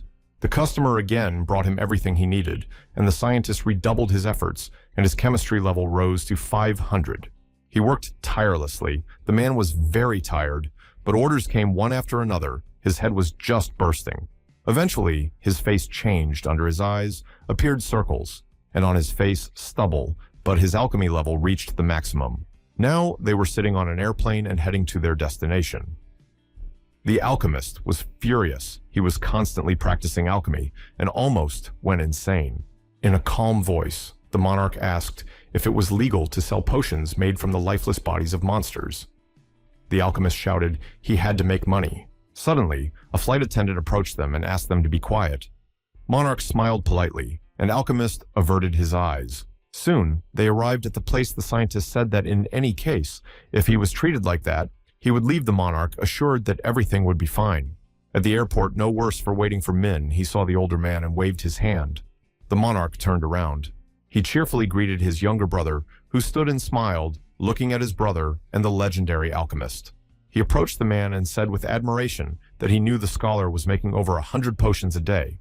The alchemist said it was extremely difficult. Then the brother turned to the monarch and asked if he had seen the news. Hyuk looked at the younger man in surprise. Min opened his eyes in surprise. Didn't he, brother, not yet know? But it seems that the monarch didn't suspect anything. There was a news program on TV, and the announcer was saying that many players were now gathering here. An island in the Pacific Ocean was an event whose appearance was also unpredictable and true. In the middle of the water surface was a real island. The guys looked back at the TV. The announcer kept saying every player thinks this is the start of the festival. This phenomenon, called Mysterious Island, appears every decade in the Pacific Ocean and disappears exactly 30 days after its appearance. The island itself is a huge dungeon. You can earn skill points by clearing such places, which is used by experienced players. Using earned skills, you can buy a lot of great equipment. Yes, and just enrich yourself to the point of impossibility. It was one of those events that players could not miss in any way and immediately headed there all at once. On the island was already a lot of people as well as monsters, which by the way were friendly and served as NPCs. Finally, Mysterious Island appeared. Magic Castle and Heavenly City might also appear soon if things continue at this pace. Manuel had come there too, and now looking around it was unusual to see the island in real life. All the people were very excited and waiting for what was about to happen. They were getting ready. Galayev also twirled his head. He said that it was no different from a normal festival. Standing next to the Witch of Departed Souls confirmed. She asked her companion if he had already decided where to go. She had a smile on her face. Jan, with a smile on his face, replied that for the time being, he would enjoy his vacation here. There was no need to hurry. In a surprised voice, the Witch Po wondered if her companions were too relaxed, since this event was quite rare. In response to Galayev's question, the woman asked why he was asking such obvious questions, since he himself knows very well. In this world, where the most important thing is this power wouldn't battle. Grand be the best choice on a mysterious island. They stood in front of a large coliseum. The stadium was crowded with people everywhere. There was an incredible shouting in the arena. The battle was already boiling. The muscular man with a crazed expression was destroying the monsters one by one without much difficulty. There were two of them holding sharp swords, and several monsters were already moving towards them. Suddenly a gong sounded, indicating that a break had been announced. Everyone stopped. The man looked at the dial. Two guys sat in the stands and laughed. He didn't even make it to the fourth round. Red Claw is also overrated. Suddenly a voice was heard behind their backs, asking them to be a little quieter. They were talking too loudly. Behind their backs, Lou sat and irritably said she wanted to concentrate. As soon as the guys saw her, they immediately freaked out. The woman watched the fight with a thoughtful look as soon as the boys realized who was sitting in front of them with fear. Everyone else also noticed the spectacular woman and immediately started discussing her, forgetting about the duel for a moment. The spectator said that as far as he knew, she had reached a record 23rd level. No one had ever managed to defeat her. But it looks like that record will be broken today. The guy looked with surprise at the arena where a new contestant had already entered. He was finally here. Richard himself stood in his armor and prepared for battle. The man was fully concentrated on his future fight. His face was stern, and he paid no attention to anyone. Memories of when he had already been in this arena only in the world of the game, the battles here were a living hell. Even he could hardly stand it. Then things turned out to be much more complicated, perhaps. Because of his inexperience, the man suffered many injuries. On the ground lay a defeated monster, clad in armor of rage and hatred. The sight was not a pleasant one. But now Richard was stronger than ever. The man was firmly confident in his strength. These monsters would be no problem for him. As soon as the round began, one of the demons immediately rushed at him, swinging a huge club. Richard only needed one deft move to split it in two, and the monster cracked and roared. In the next strike, he slew 3 monsters. At once the fighter played with them like toys. Then Richard jumped up and readied his sword. There were already several monsters down there trying to catch him. After waving his weapon several times, Richard threw forward several energy waves and destroyed a dozen monsters at once. Soon, the first round was over. The fighter had easily handled the monsters. He victoriously looked around the stands. As soon as the next gong sounded, a horde of demons immediately rushed at him, and the fight didn't stop for a second. Richard knew that the masked monarch had reached the 29th round, and now determined to break that record, the man tried his best. His face expressed only fury. He saw nothing but his goal, and now no one would be able to stand in his way. The stands burst with excitement. Not often they had seen such a spectacle. Was mesmerizing. Richard fought like a beast. 21st round was going on. Lou sat on the bleachers and was bored. She was disgusted by the show-off and what he could get from the masked monarch. The woman looked at the fighter. No need to guess. The blessing of the sun. I can see why he fights like that. The round is over. It was already 28 rounds behind the spectators could not believe their eyes. Could Richard today be able to beat the masked monarch? Suddenly, the next opponent appeared. He was much stronger than ordinary monsters. It was a knight, clad in dark armor. One of the spectators suddenly heard a voice behind his back. It was the armor of the idea cult of the Cathedral Knights, surrounded by his bodyguards and said to be one of the 13 knights of the top Adelio Holy Executioner. The man looked forward and concluded that this knight here is the strongest. To defeat him will be a very difficult task. In addition, this knight is one that even the masked monarch himself cannot defeat once he has fought in this arena. However, Richard was of a different opinion. He took out a vial of potion and drank it all in one gulp. His body lit up from the overabundance of energy. The man got such a rush of strength that he was ready to roll mountains. But no sooner had he felt the full force of his power than the executioner was already moving on him. Swinging his sword, the warrior only had time to dodge. At the last moment, he drew his sword and blocked his opponent's blow with a piercing scrape of metal. The impact was so strong that Richard even flew back a little, and a bright energy wave was already being directed at him. Of course, Richard was able to dodge, but behind him, the executioner was already preparing a lunge. The spectators were horrified for the first time in their lives. They had seen something like this. The battle was heating up with renewed vigor. It promised to be exciting. Adelio looked at his opponent through the mask there, his eyes burning with rage. Richard immediately rushed to attack. First, he put all his effort into this strike, but felt an incredible recoil from the dark sword. He swung his blade and delivered a powerful blow, but the knight was able to defend himself with his shield against the scraping of metal that made his ears pop. But Richard didn't give up. He struck with a new fury. The man wanted to defeat him so that it wouldn't become he had achieved so much. The stands froze in anticipation. They just watched such an incredible spectacle, unable to say a word. Richard's guildmaster simply watched his ward fight and didn't say a word. The Holy Executioner had already drawn a huge blade to destroy his opponent. They fought almost as equals. Even though Richard had a lot of strength, but even he was tired of resisting, the man was breathing heavily and was already preparing for the next throw. He took out of his pocket a scroll of courage on which was drawn a small pentagram. It should help. As soon as he tore the scroll, his strength, endurance, and bravery increased by 5 units. The problem with his opponent was that he blocks all attacks without exception, but there must be a way. Richard rushed forward. The executioner lowered his shield during the attack, and that was something to take advantage of. He approached his opponent and delivered a powerful blow that was immediately blocked. Knight prepared to attack. There was an explosion. The spectators tried to close their eyes. From the dust that rose into the air, they looked in horror at what was happening. The guild commander opened his mouth in surprise. He didn't expect things to turn out this way. Richard was unbelievable. Lou stared at her colleague in surprise. She hadn't expected this man to have such great stamina. Did he really manage to win? So far, at first glance, Richard looked quite healthy. He continued to hold the weapon in his hands. But not even a couple of seconds passed before the man's mind went blank and he slumped to the ground without strength. The round seemed to be over. The executioner was closing in on him and was getting ready to end this battle. Richard could do nothing. A beep sounded, indicating that the player was no longer able to continue fighting. Richard was unconscious. The fans were terrified that something terrible was about to happen, and the boys opened their eyes in surprise. The doctors appeared and carried Richard on a stretcher to the infirmary. The man slowly began to regain consciousness and didn't want to accept his defeat. What a pity he was so close after all.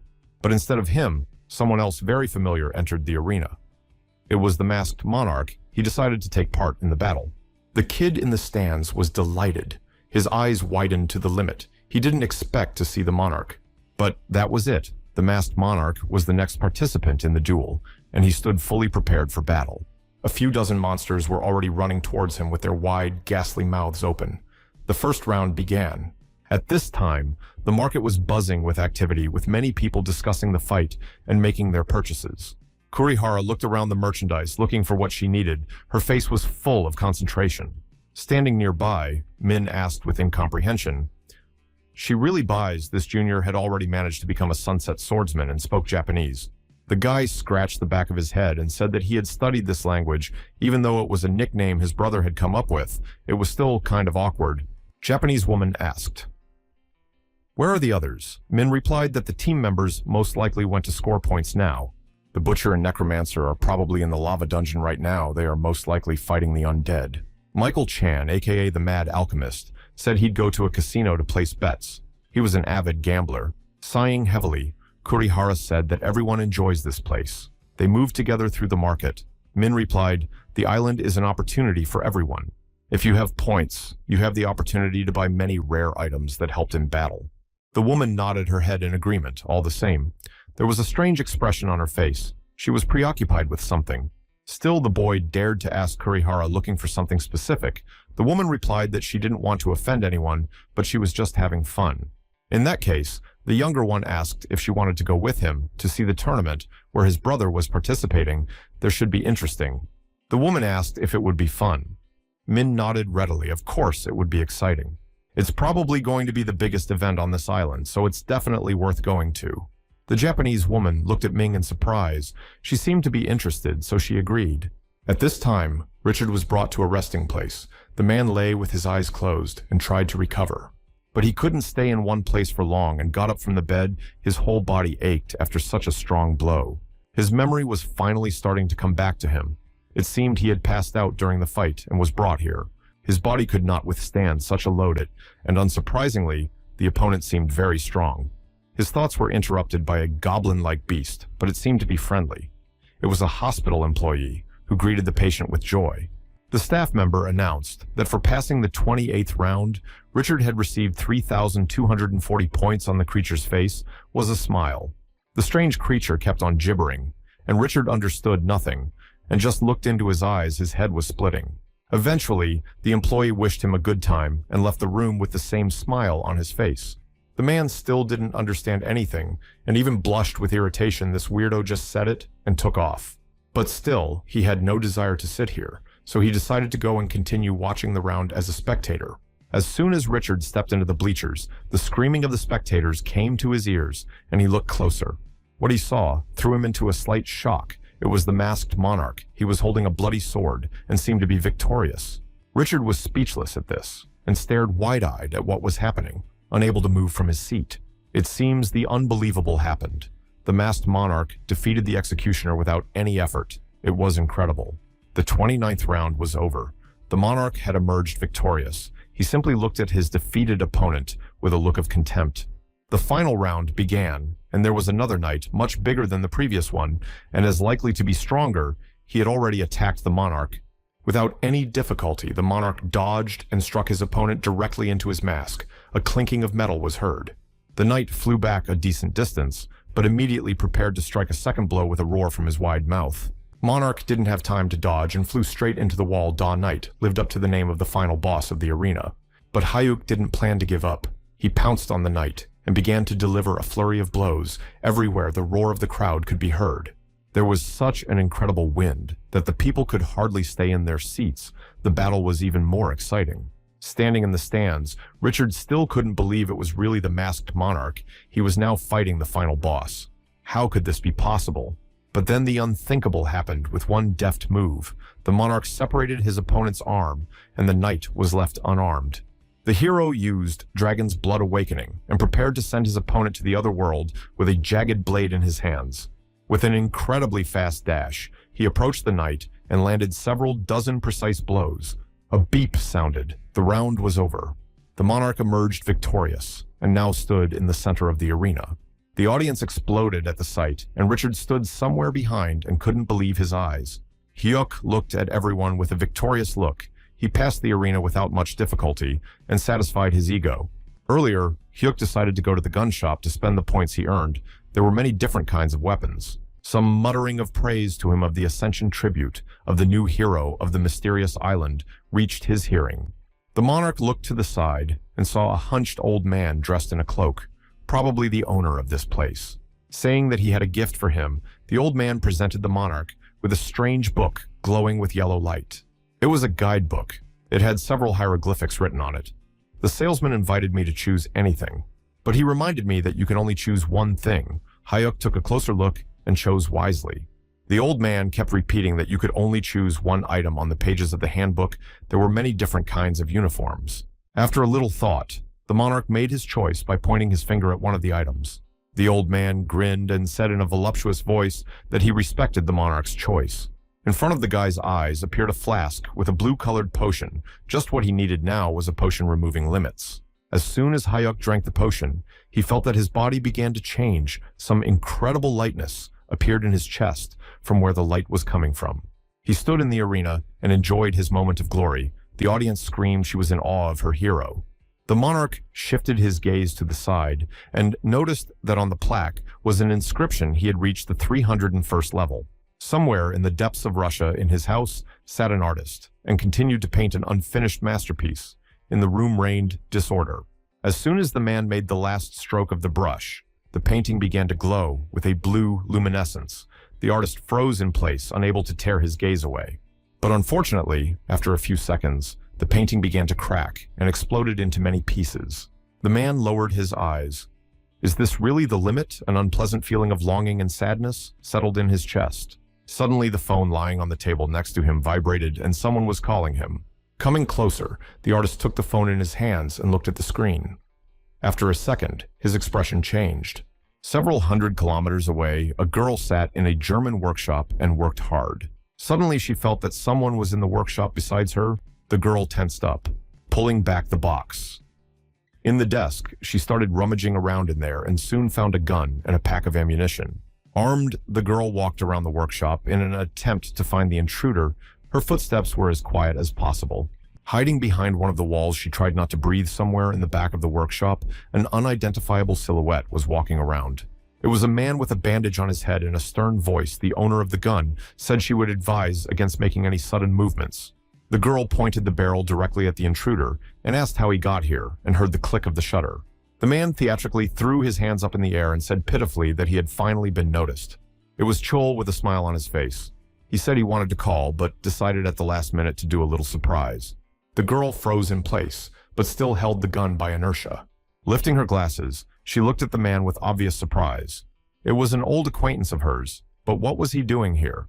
The action moved to Seoul to the Castle of the Mask. There were already burning windows and near the castle revival.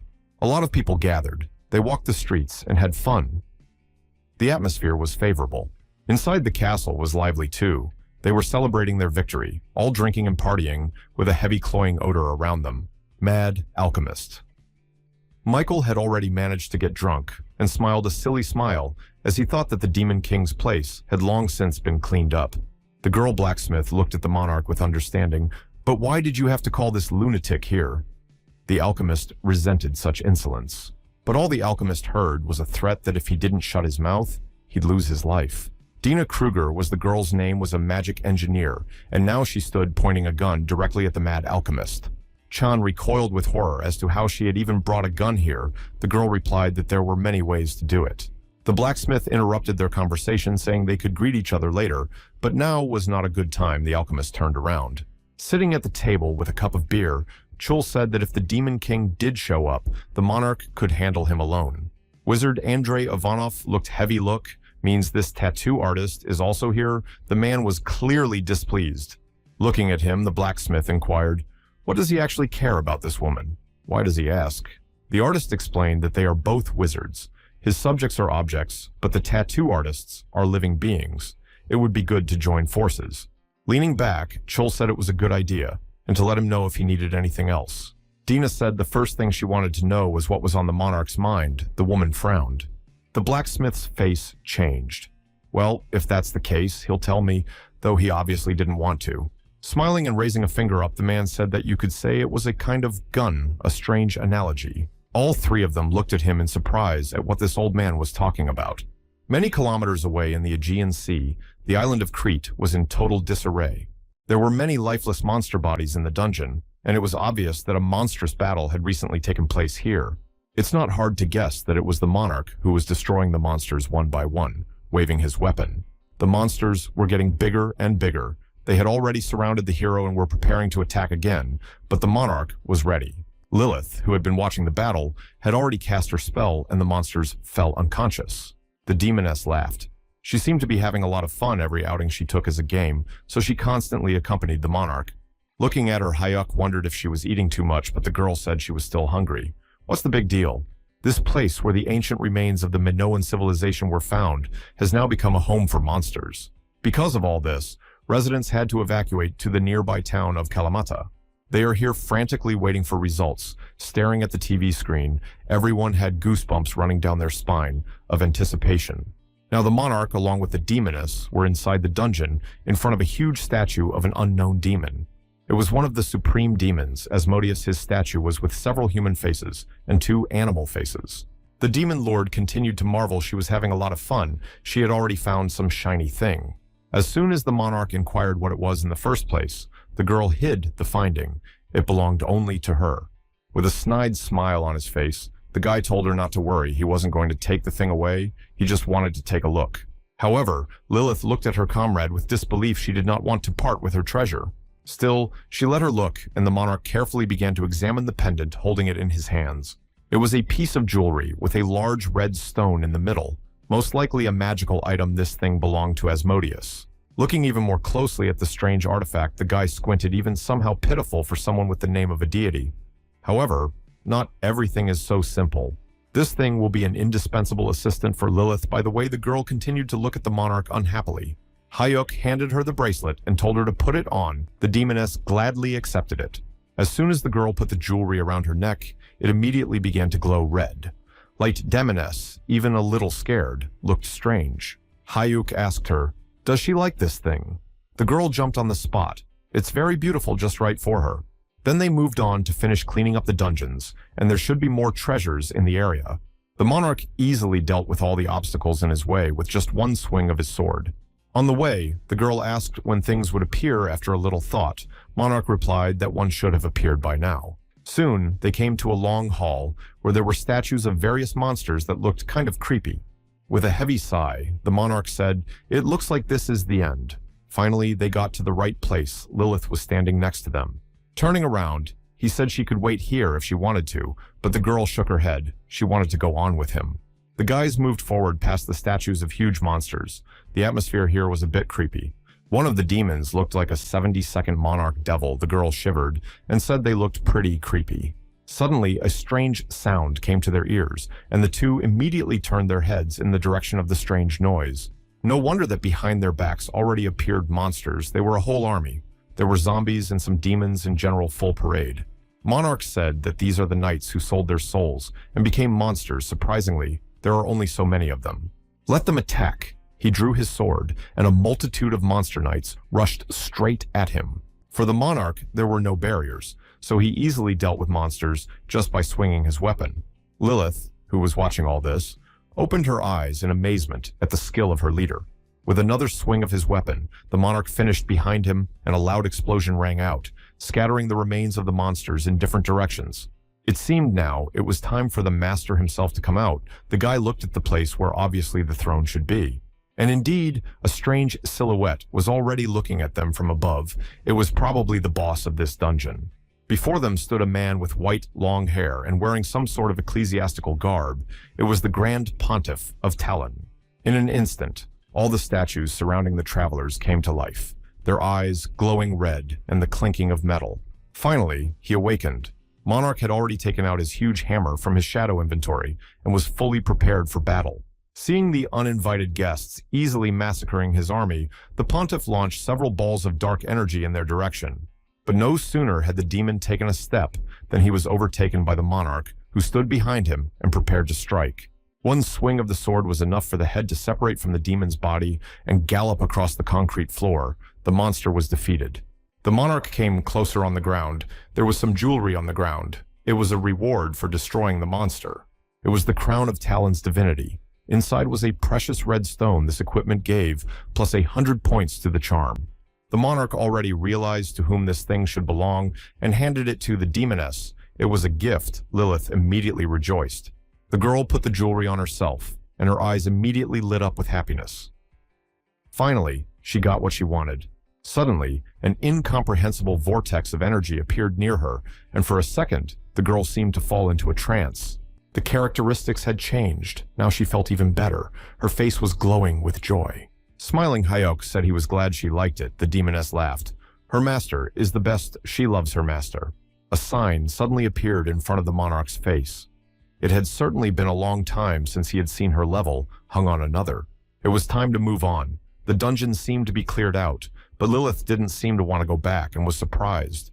She asked why they should fly on an airplane when they could do everything much faster. The monarch looked at her in surprise. The girl's face changed, and a snide squint appeared on it. She asked, "So are they finally leaving or not?" With some disbelief, the guy looked around at what she was even up to. Suddenly, everything changed. The monarch looked around and realized that he was in his office, but how could it be? But the demoness seemed pleased with her antics and chuckled echidnically. She had managed to impress the master after all. With burning eyes, she began to explain, "This castle is the source of her power, so she can come back here, wherever she is." The monarch is even a little taken aback. She's talking about it, only now laughed. The girl replied that he never asked. In a concerned voice, the guy asked, "Is there anything else he doesn't know?"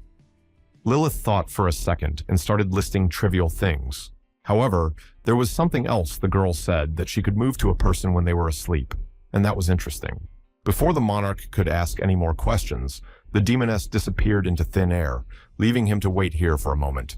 10 minutes later, they were in a strange place. In front of them stood Richard, who did not understand why they were here at all. The man was horrified at what they were even doing. Here the monarch also wondered what this demoness had now done. Lilith said she had penetrated the dream. Unfortunately, she can only do that with people she knows personally. Richard had been standing there the whole time, staring dumbfounded at the uninvited guests and wondering how they had gotten here in the first place. He finally dared to say something, and the monarch, along with Lilith, looked at him. It was time to explain. Hayuk wondered if he could also enter dreams now. The demoness replied that she had never tried it before. Maybe now would be a good time. Realizing that they were not paying any attention to him, Richard began to boil with rage at what they were even allowing themselves. The girl began to fly through space. Finally, Richard came to his senses and yelled out what they were even up to. Why would they even teleport people out of their dwelling? The man was impressed and frightened at the same time. But the monarch just watched silently. After a little thought, Yuk said if he returned all the equipment of the members of the Absolute Guild, that would be enough. Richard was silent for a second. Seeing the bewilderment on the soldier's face, the monarch repeated that if Richard kept it a secret, Hayuk would return everything he had taken from them. Looking at him with a serious look, the monarch made it clear that he wasn't joking about it all completely. Seriously. Not understanding anything, Richard continued to stand and flap his eyes. It looked incredibly wild. With a fierce look, the monarch clarified that he hoped Richard understood what the consequences would be if he broke the treaty. In Abel Tower, there was a real massacre. Monsters attacked from all sides. They were so many that it was almost impossible to cope. One of the fighters could not withstand the onslaught and flew into the abyss, leaving behind only a pitiful scream. After flying a few meters, he fell to the ground. Several military men just looked at the lifeless body, unable to do anything. The commander turned to his subordinates and ordered them to prepare the next group. These were just weaklings. They didn't have time, so they had to hurry. In front of the commander stood the ragged people who had just miraculously returned from hell. The news anchor was reporting in a confused voice that the invincible tower had finally been cleared. This month alone, China has cleared about 8 dungeons that were considered invincible. People rejoiced. The president stood on the podium and smiled. The government will get a lot of funding for the players. It was a real achievement. The owner of the management bureau, Xiang Ling Pong, stood at his headquarters and held a bottle of resurrection potion in his hands. The aide, standing nearby, confirmed that they were able to bring a man with cancer back to life with the help of this drug. Continuing to wonder, Shang asked how the negotiations were going. The man replied, America had agreed to buy 320 pieces at $3 billion. The chairman's face became satisfied. Quite well. They will raise a lot of money on sales. The aide was quick to say that many players' lives are in danger because of these battles. After thinking for a bit, the chairman said that in that case, they could give them these miracle potions. The assistant was even a little surprised. However, after what the chairman said, the man was completely speechless. Sheng added that they would only supply them with potions if they paid $3.5 billion. At this time, a meeting was going on at the headquarters of the Dark Company. China has very big problems, but they only show the good side. The guillotine said it's not over.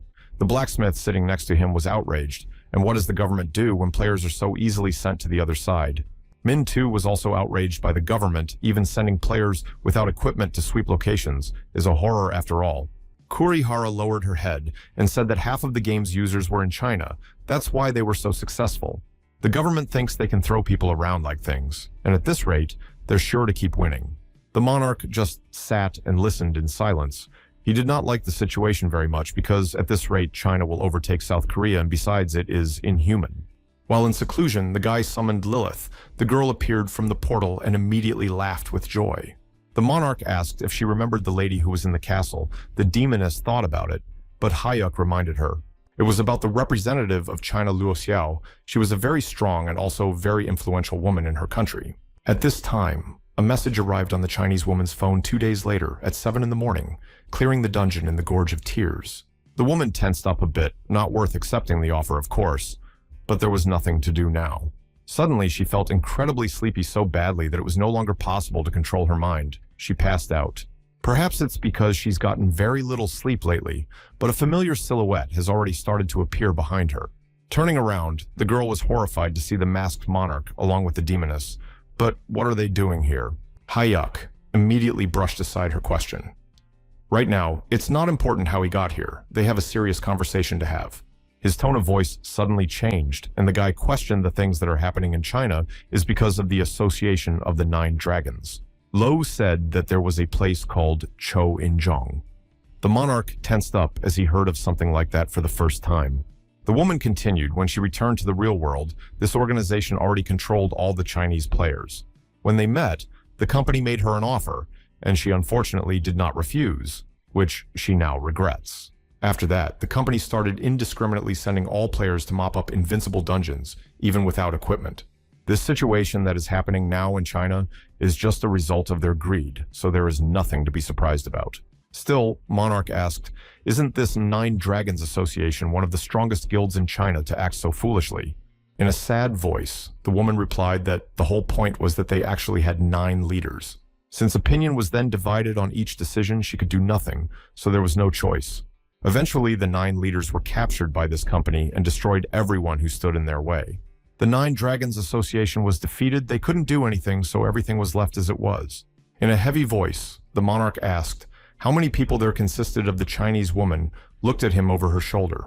The expression on the hero's face changed. As they acted so foolishly, it was time to punish them. He was going to pay them a courtesy visit.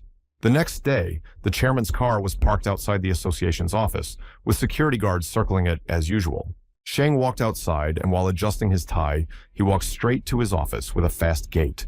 At this time, the monarch stood on the roof next to the demoness and watched the whole situation from on high. Inside, there was a meeting. The chairman was questioning the workers about the dungeon sweep and how many items they had collected. Then he ordered the workers to contact the 9 Dragons Association to clean up a couple of dungeons about the players.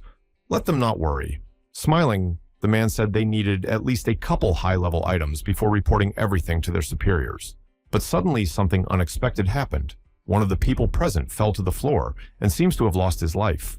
The chairman looked that way in horror. He hadn't expected such a brazen attack right in the middle of a meeting. The man tensed.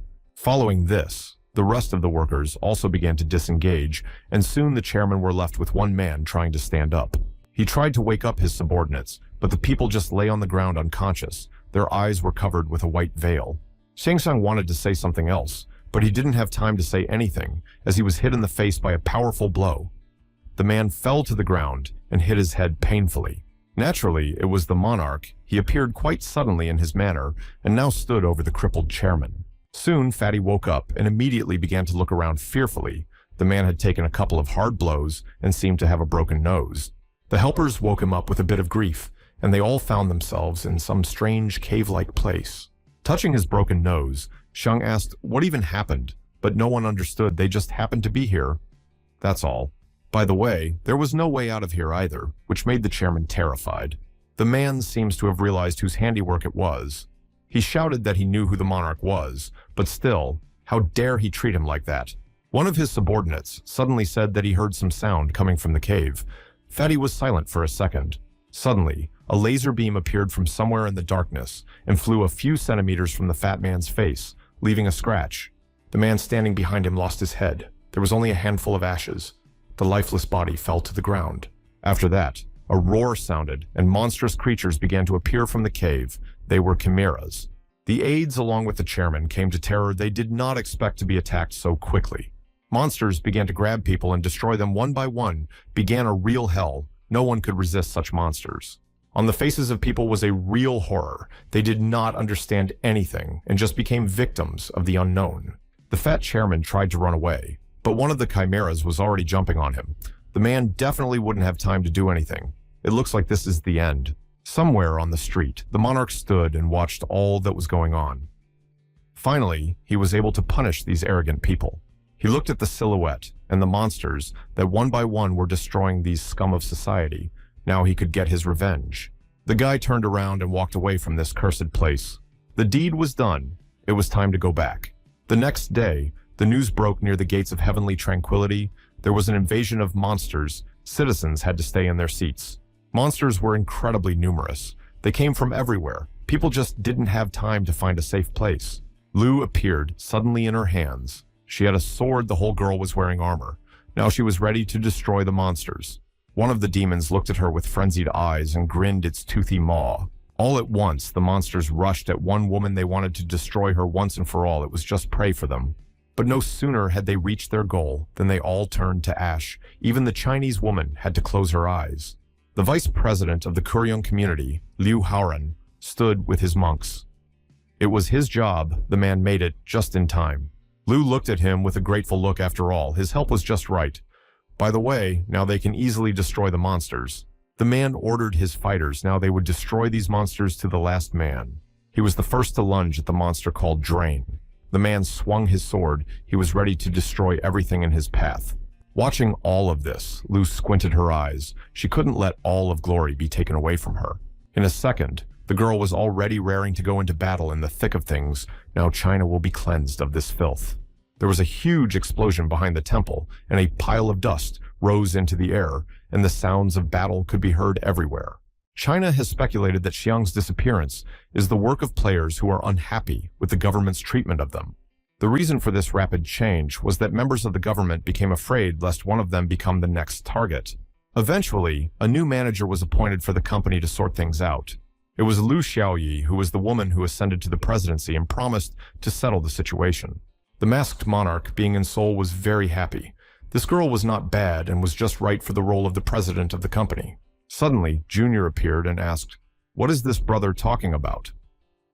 The monarch was even a little startled. Min approached, very suddenly. The two of them walked up to a large building. It was a player's store. It looked really awesome. Most likely there was a lot of stuff in there. Indeed, inside this marketplace were so many goods that the eyes were dazzled by swords and performance-enhancing rings and armor. It was Min's first time in a place like this, and he swiveled his head in different directions. There were so many things here that it was hard to choose. But he wondered why they had come here after all. The monarch smiled and replied that he wanted to stop by once in a while. He really wanted to know how things worked that were created as a result of a combination of the game world and the real world. Soon, they entered one shop. The salesman greeted them cheerfully and offered them a wide variety of goods. Looking at one of the bottles, the monarch even laughed, surprised they had mixed the hair growth cheese potion with the potion. Walking up to the vendor's counter, the boy asked what their most powerful weapon was. The vendor immediately began digging under his desk. With pride, he drew his sword and said that this is the highest ranked weapon that has been created by collaborations with technology and the player community. Hayuk eyed the weapon carefully. Ignoring the endless rubbing of men, the seller said discounted for only 30 billion. Taking the weapon in his hands, the monarch took a closer look at the weapon, which looked beautiful, but how strong it was. As soon as the guy made one awkward move, the sword immediately broke in half. The merchant was horrified. This was the best specimen. The man was furious, but Hayuk was very embarrassed by the salesman. After all, he said it was the best weapon. But then the merchant was stunned when the customer who broke his item agreed to pay the full amount on the card. He handed the card into the trembling hands of the merchant and said that here he would pay all at once. Junior just watched it all with wonder. Chol came to the workshop with a suggestion to push the limits of his mana dark energy as the best. The employee said it's certainly good, but too dangerous. They make almost all guns using only white. His face changed, but white magic and dark magic just can't be combined with each other. Kurihara, who was standing nearby, noticed that the man's words weren't entirely true, even a little taken aback. The girl continued, "If you look at the abilities of her tattoo, it is similar to dark magic. The blacksmith, who came closer, noticed that it was a different expression on the man's face, visibly changed. Though she can use the blood of monsters to draw in the end, the powers encapsulated in her tattoo are mana. Standing next to Michael Chan said that then they need materials that can be combined with each other. Suddenly they heard the monarch's call and immediately came to his office. Hyuk was sitting in his seat waiting for them. On the doorstep appeared a team of blacksmiths, walked in front and cheerfully greeted the monarch guy, even surprised what kind of business they did not even knock. But it was not important now. Looking at the enthusiastic faces of his charges, the monarch was even a little surprised. Holding out a bottle with an obscure yellow potion to him, Chol continued to smile. Because cool, isn't it? But he didn't even bother to explain what it was. The monarch didn't understand what it was. If anyone could explain it to him, it was some kind of potion. The blacksmith laughed. Then his facial expression was clear that very significant. After the monarch heard that they had succeeded in creating a potion capable of resurrecting people, his eyes widened in surprise. Chol with burning eyes said, giving him a peculiar name resurrector bottle glistened in his hands. The team stood in front of their boss and proudly looked at the fruits of their endeavors after all they had accomplished. With a stern look at them, Hyuk interjected, "So they say that this potion is able to bring people back to life? Sounds very interesting." Andrei Ivanov looked at the blacksmith and told him to explain finally, normally, what to what. Otherwise, nothing is not clear. The artist frowned. Of course, this potion still needs further tests, but now with a single drop, it is possible to resurrect a rat. Monarch thoughtfully said that no matter how it is, but the effect of it is so far insignificant, but still. He then asked if they could produce in sufficient quantities. Chol replied that that was the problem, for manufacturing requires a lot of components. Dragon's blood, unicorn's horn, unicorn's blood, unicorn's horn, phoenix's tears, and so on requires a lot of S-class ingredients, but the monarch assured that there is no problem in this. Next, they were able to craft a weapon against the huge monsters. It was the same huge sword, more like a saw. In addition, growing tattoos that are able to increase special stats and much more. Just like the most outstanding leaders, the skills of these masters were simply superb. They did the impossible. Monarch thought that after a while, players would use their weapon as their primary weapon. He had a smile on his face, and they would only get stronger because of it. The main thing was to keep up the pace. The next destination was Romania. Several masked soldiers were already engaged in destroying the monsters. Their long arms also reached Kazakhstan and needed to expand their influence and clean up the dungeons. Another point was Morocco. There were also a lot of high-class dungeons requiring mopping up. By now, they had a real meeting room, and the monarch was asking how the expedition was going so far. It was going well. About the items were sold through private government or representative guilds, so it's okay. Since they are just starting their business, the monarch ordered to keep a close eye on the stock of goods. The younger one nodded his head. In distant and cold Siberia, a group of hunters were heading through the fog. They were not badly armed, but still there was tension. The commander was encouraging his military men to work so hard. Here everything was much easier than expected. All that was left was to finish. But you shouldn't have said that before they take the castle, so they'll be the first. Suddenly, one of the squad members noticed a stirring somewhere up above and looked up. What he saw horrified him. Several gargoyles on the castle walls now flew straight at them, spreading their broad fingers. Everyone drew their weapons and prepared for battle. The monsters attacked. Too unexpectedly, we had to regroup. Inside the castle, there was a cold fog on the floor, lying many lifeless bodies of humans and monsters. Here was a real battle.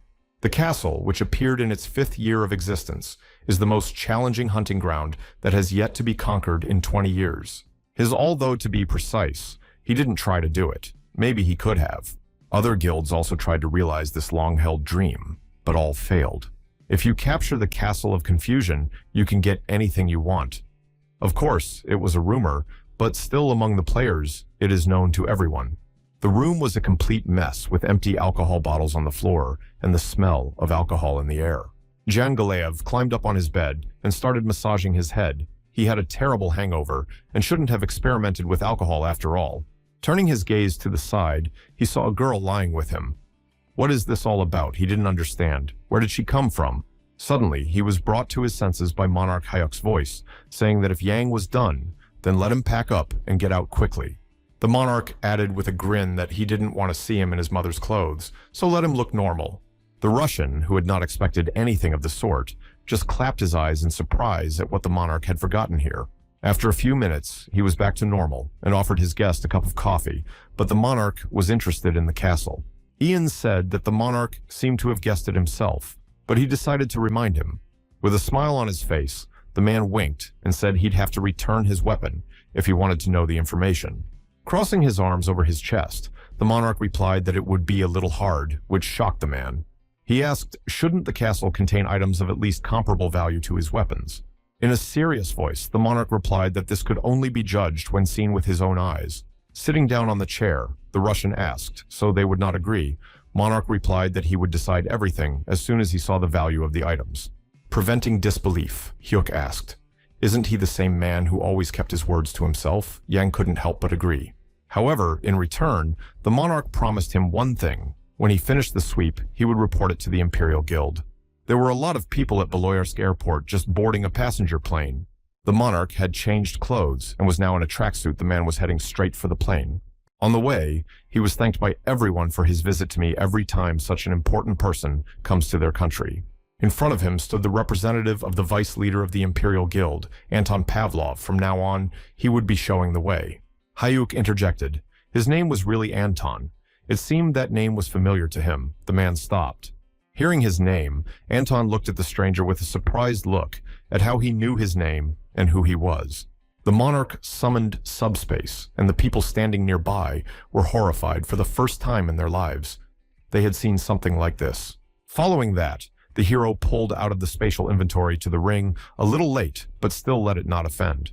Anton's eyes rounded at this object, which was apparently familiar to him, and the man was shocked. He plunged into memories when he was in the Demon Lord's castle in the game world. Anton was then very badly wounded. Next to him lay a woman unconscious. A man glanced at her over his shoulder. Alina was badly wounded and unconscious, and Anton was furious. Suddenly a monk appeared and with one blow destroyed the monster. Unhappy Anton just watched it all from the sidelines. The hero looked at the player over his shoulder and didn't say a word.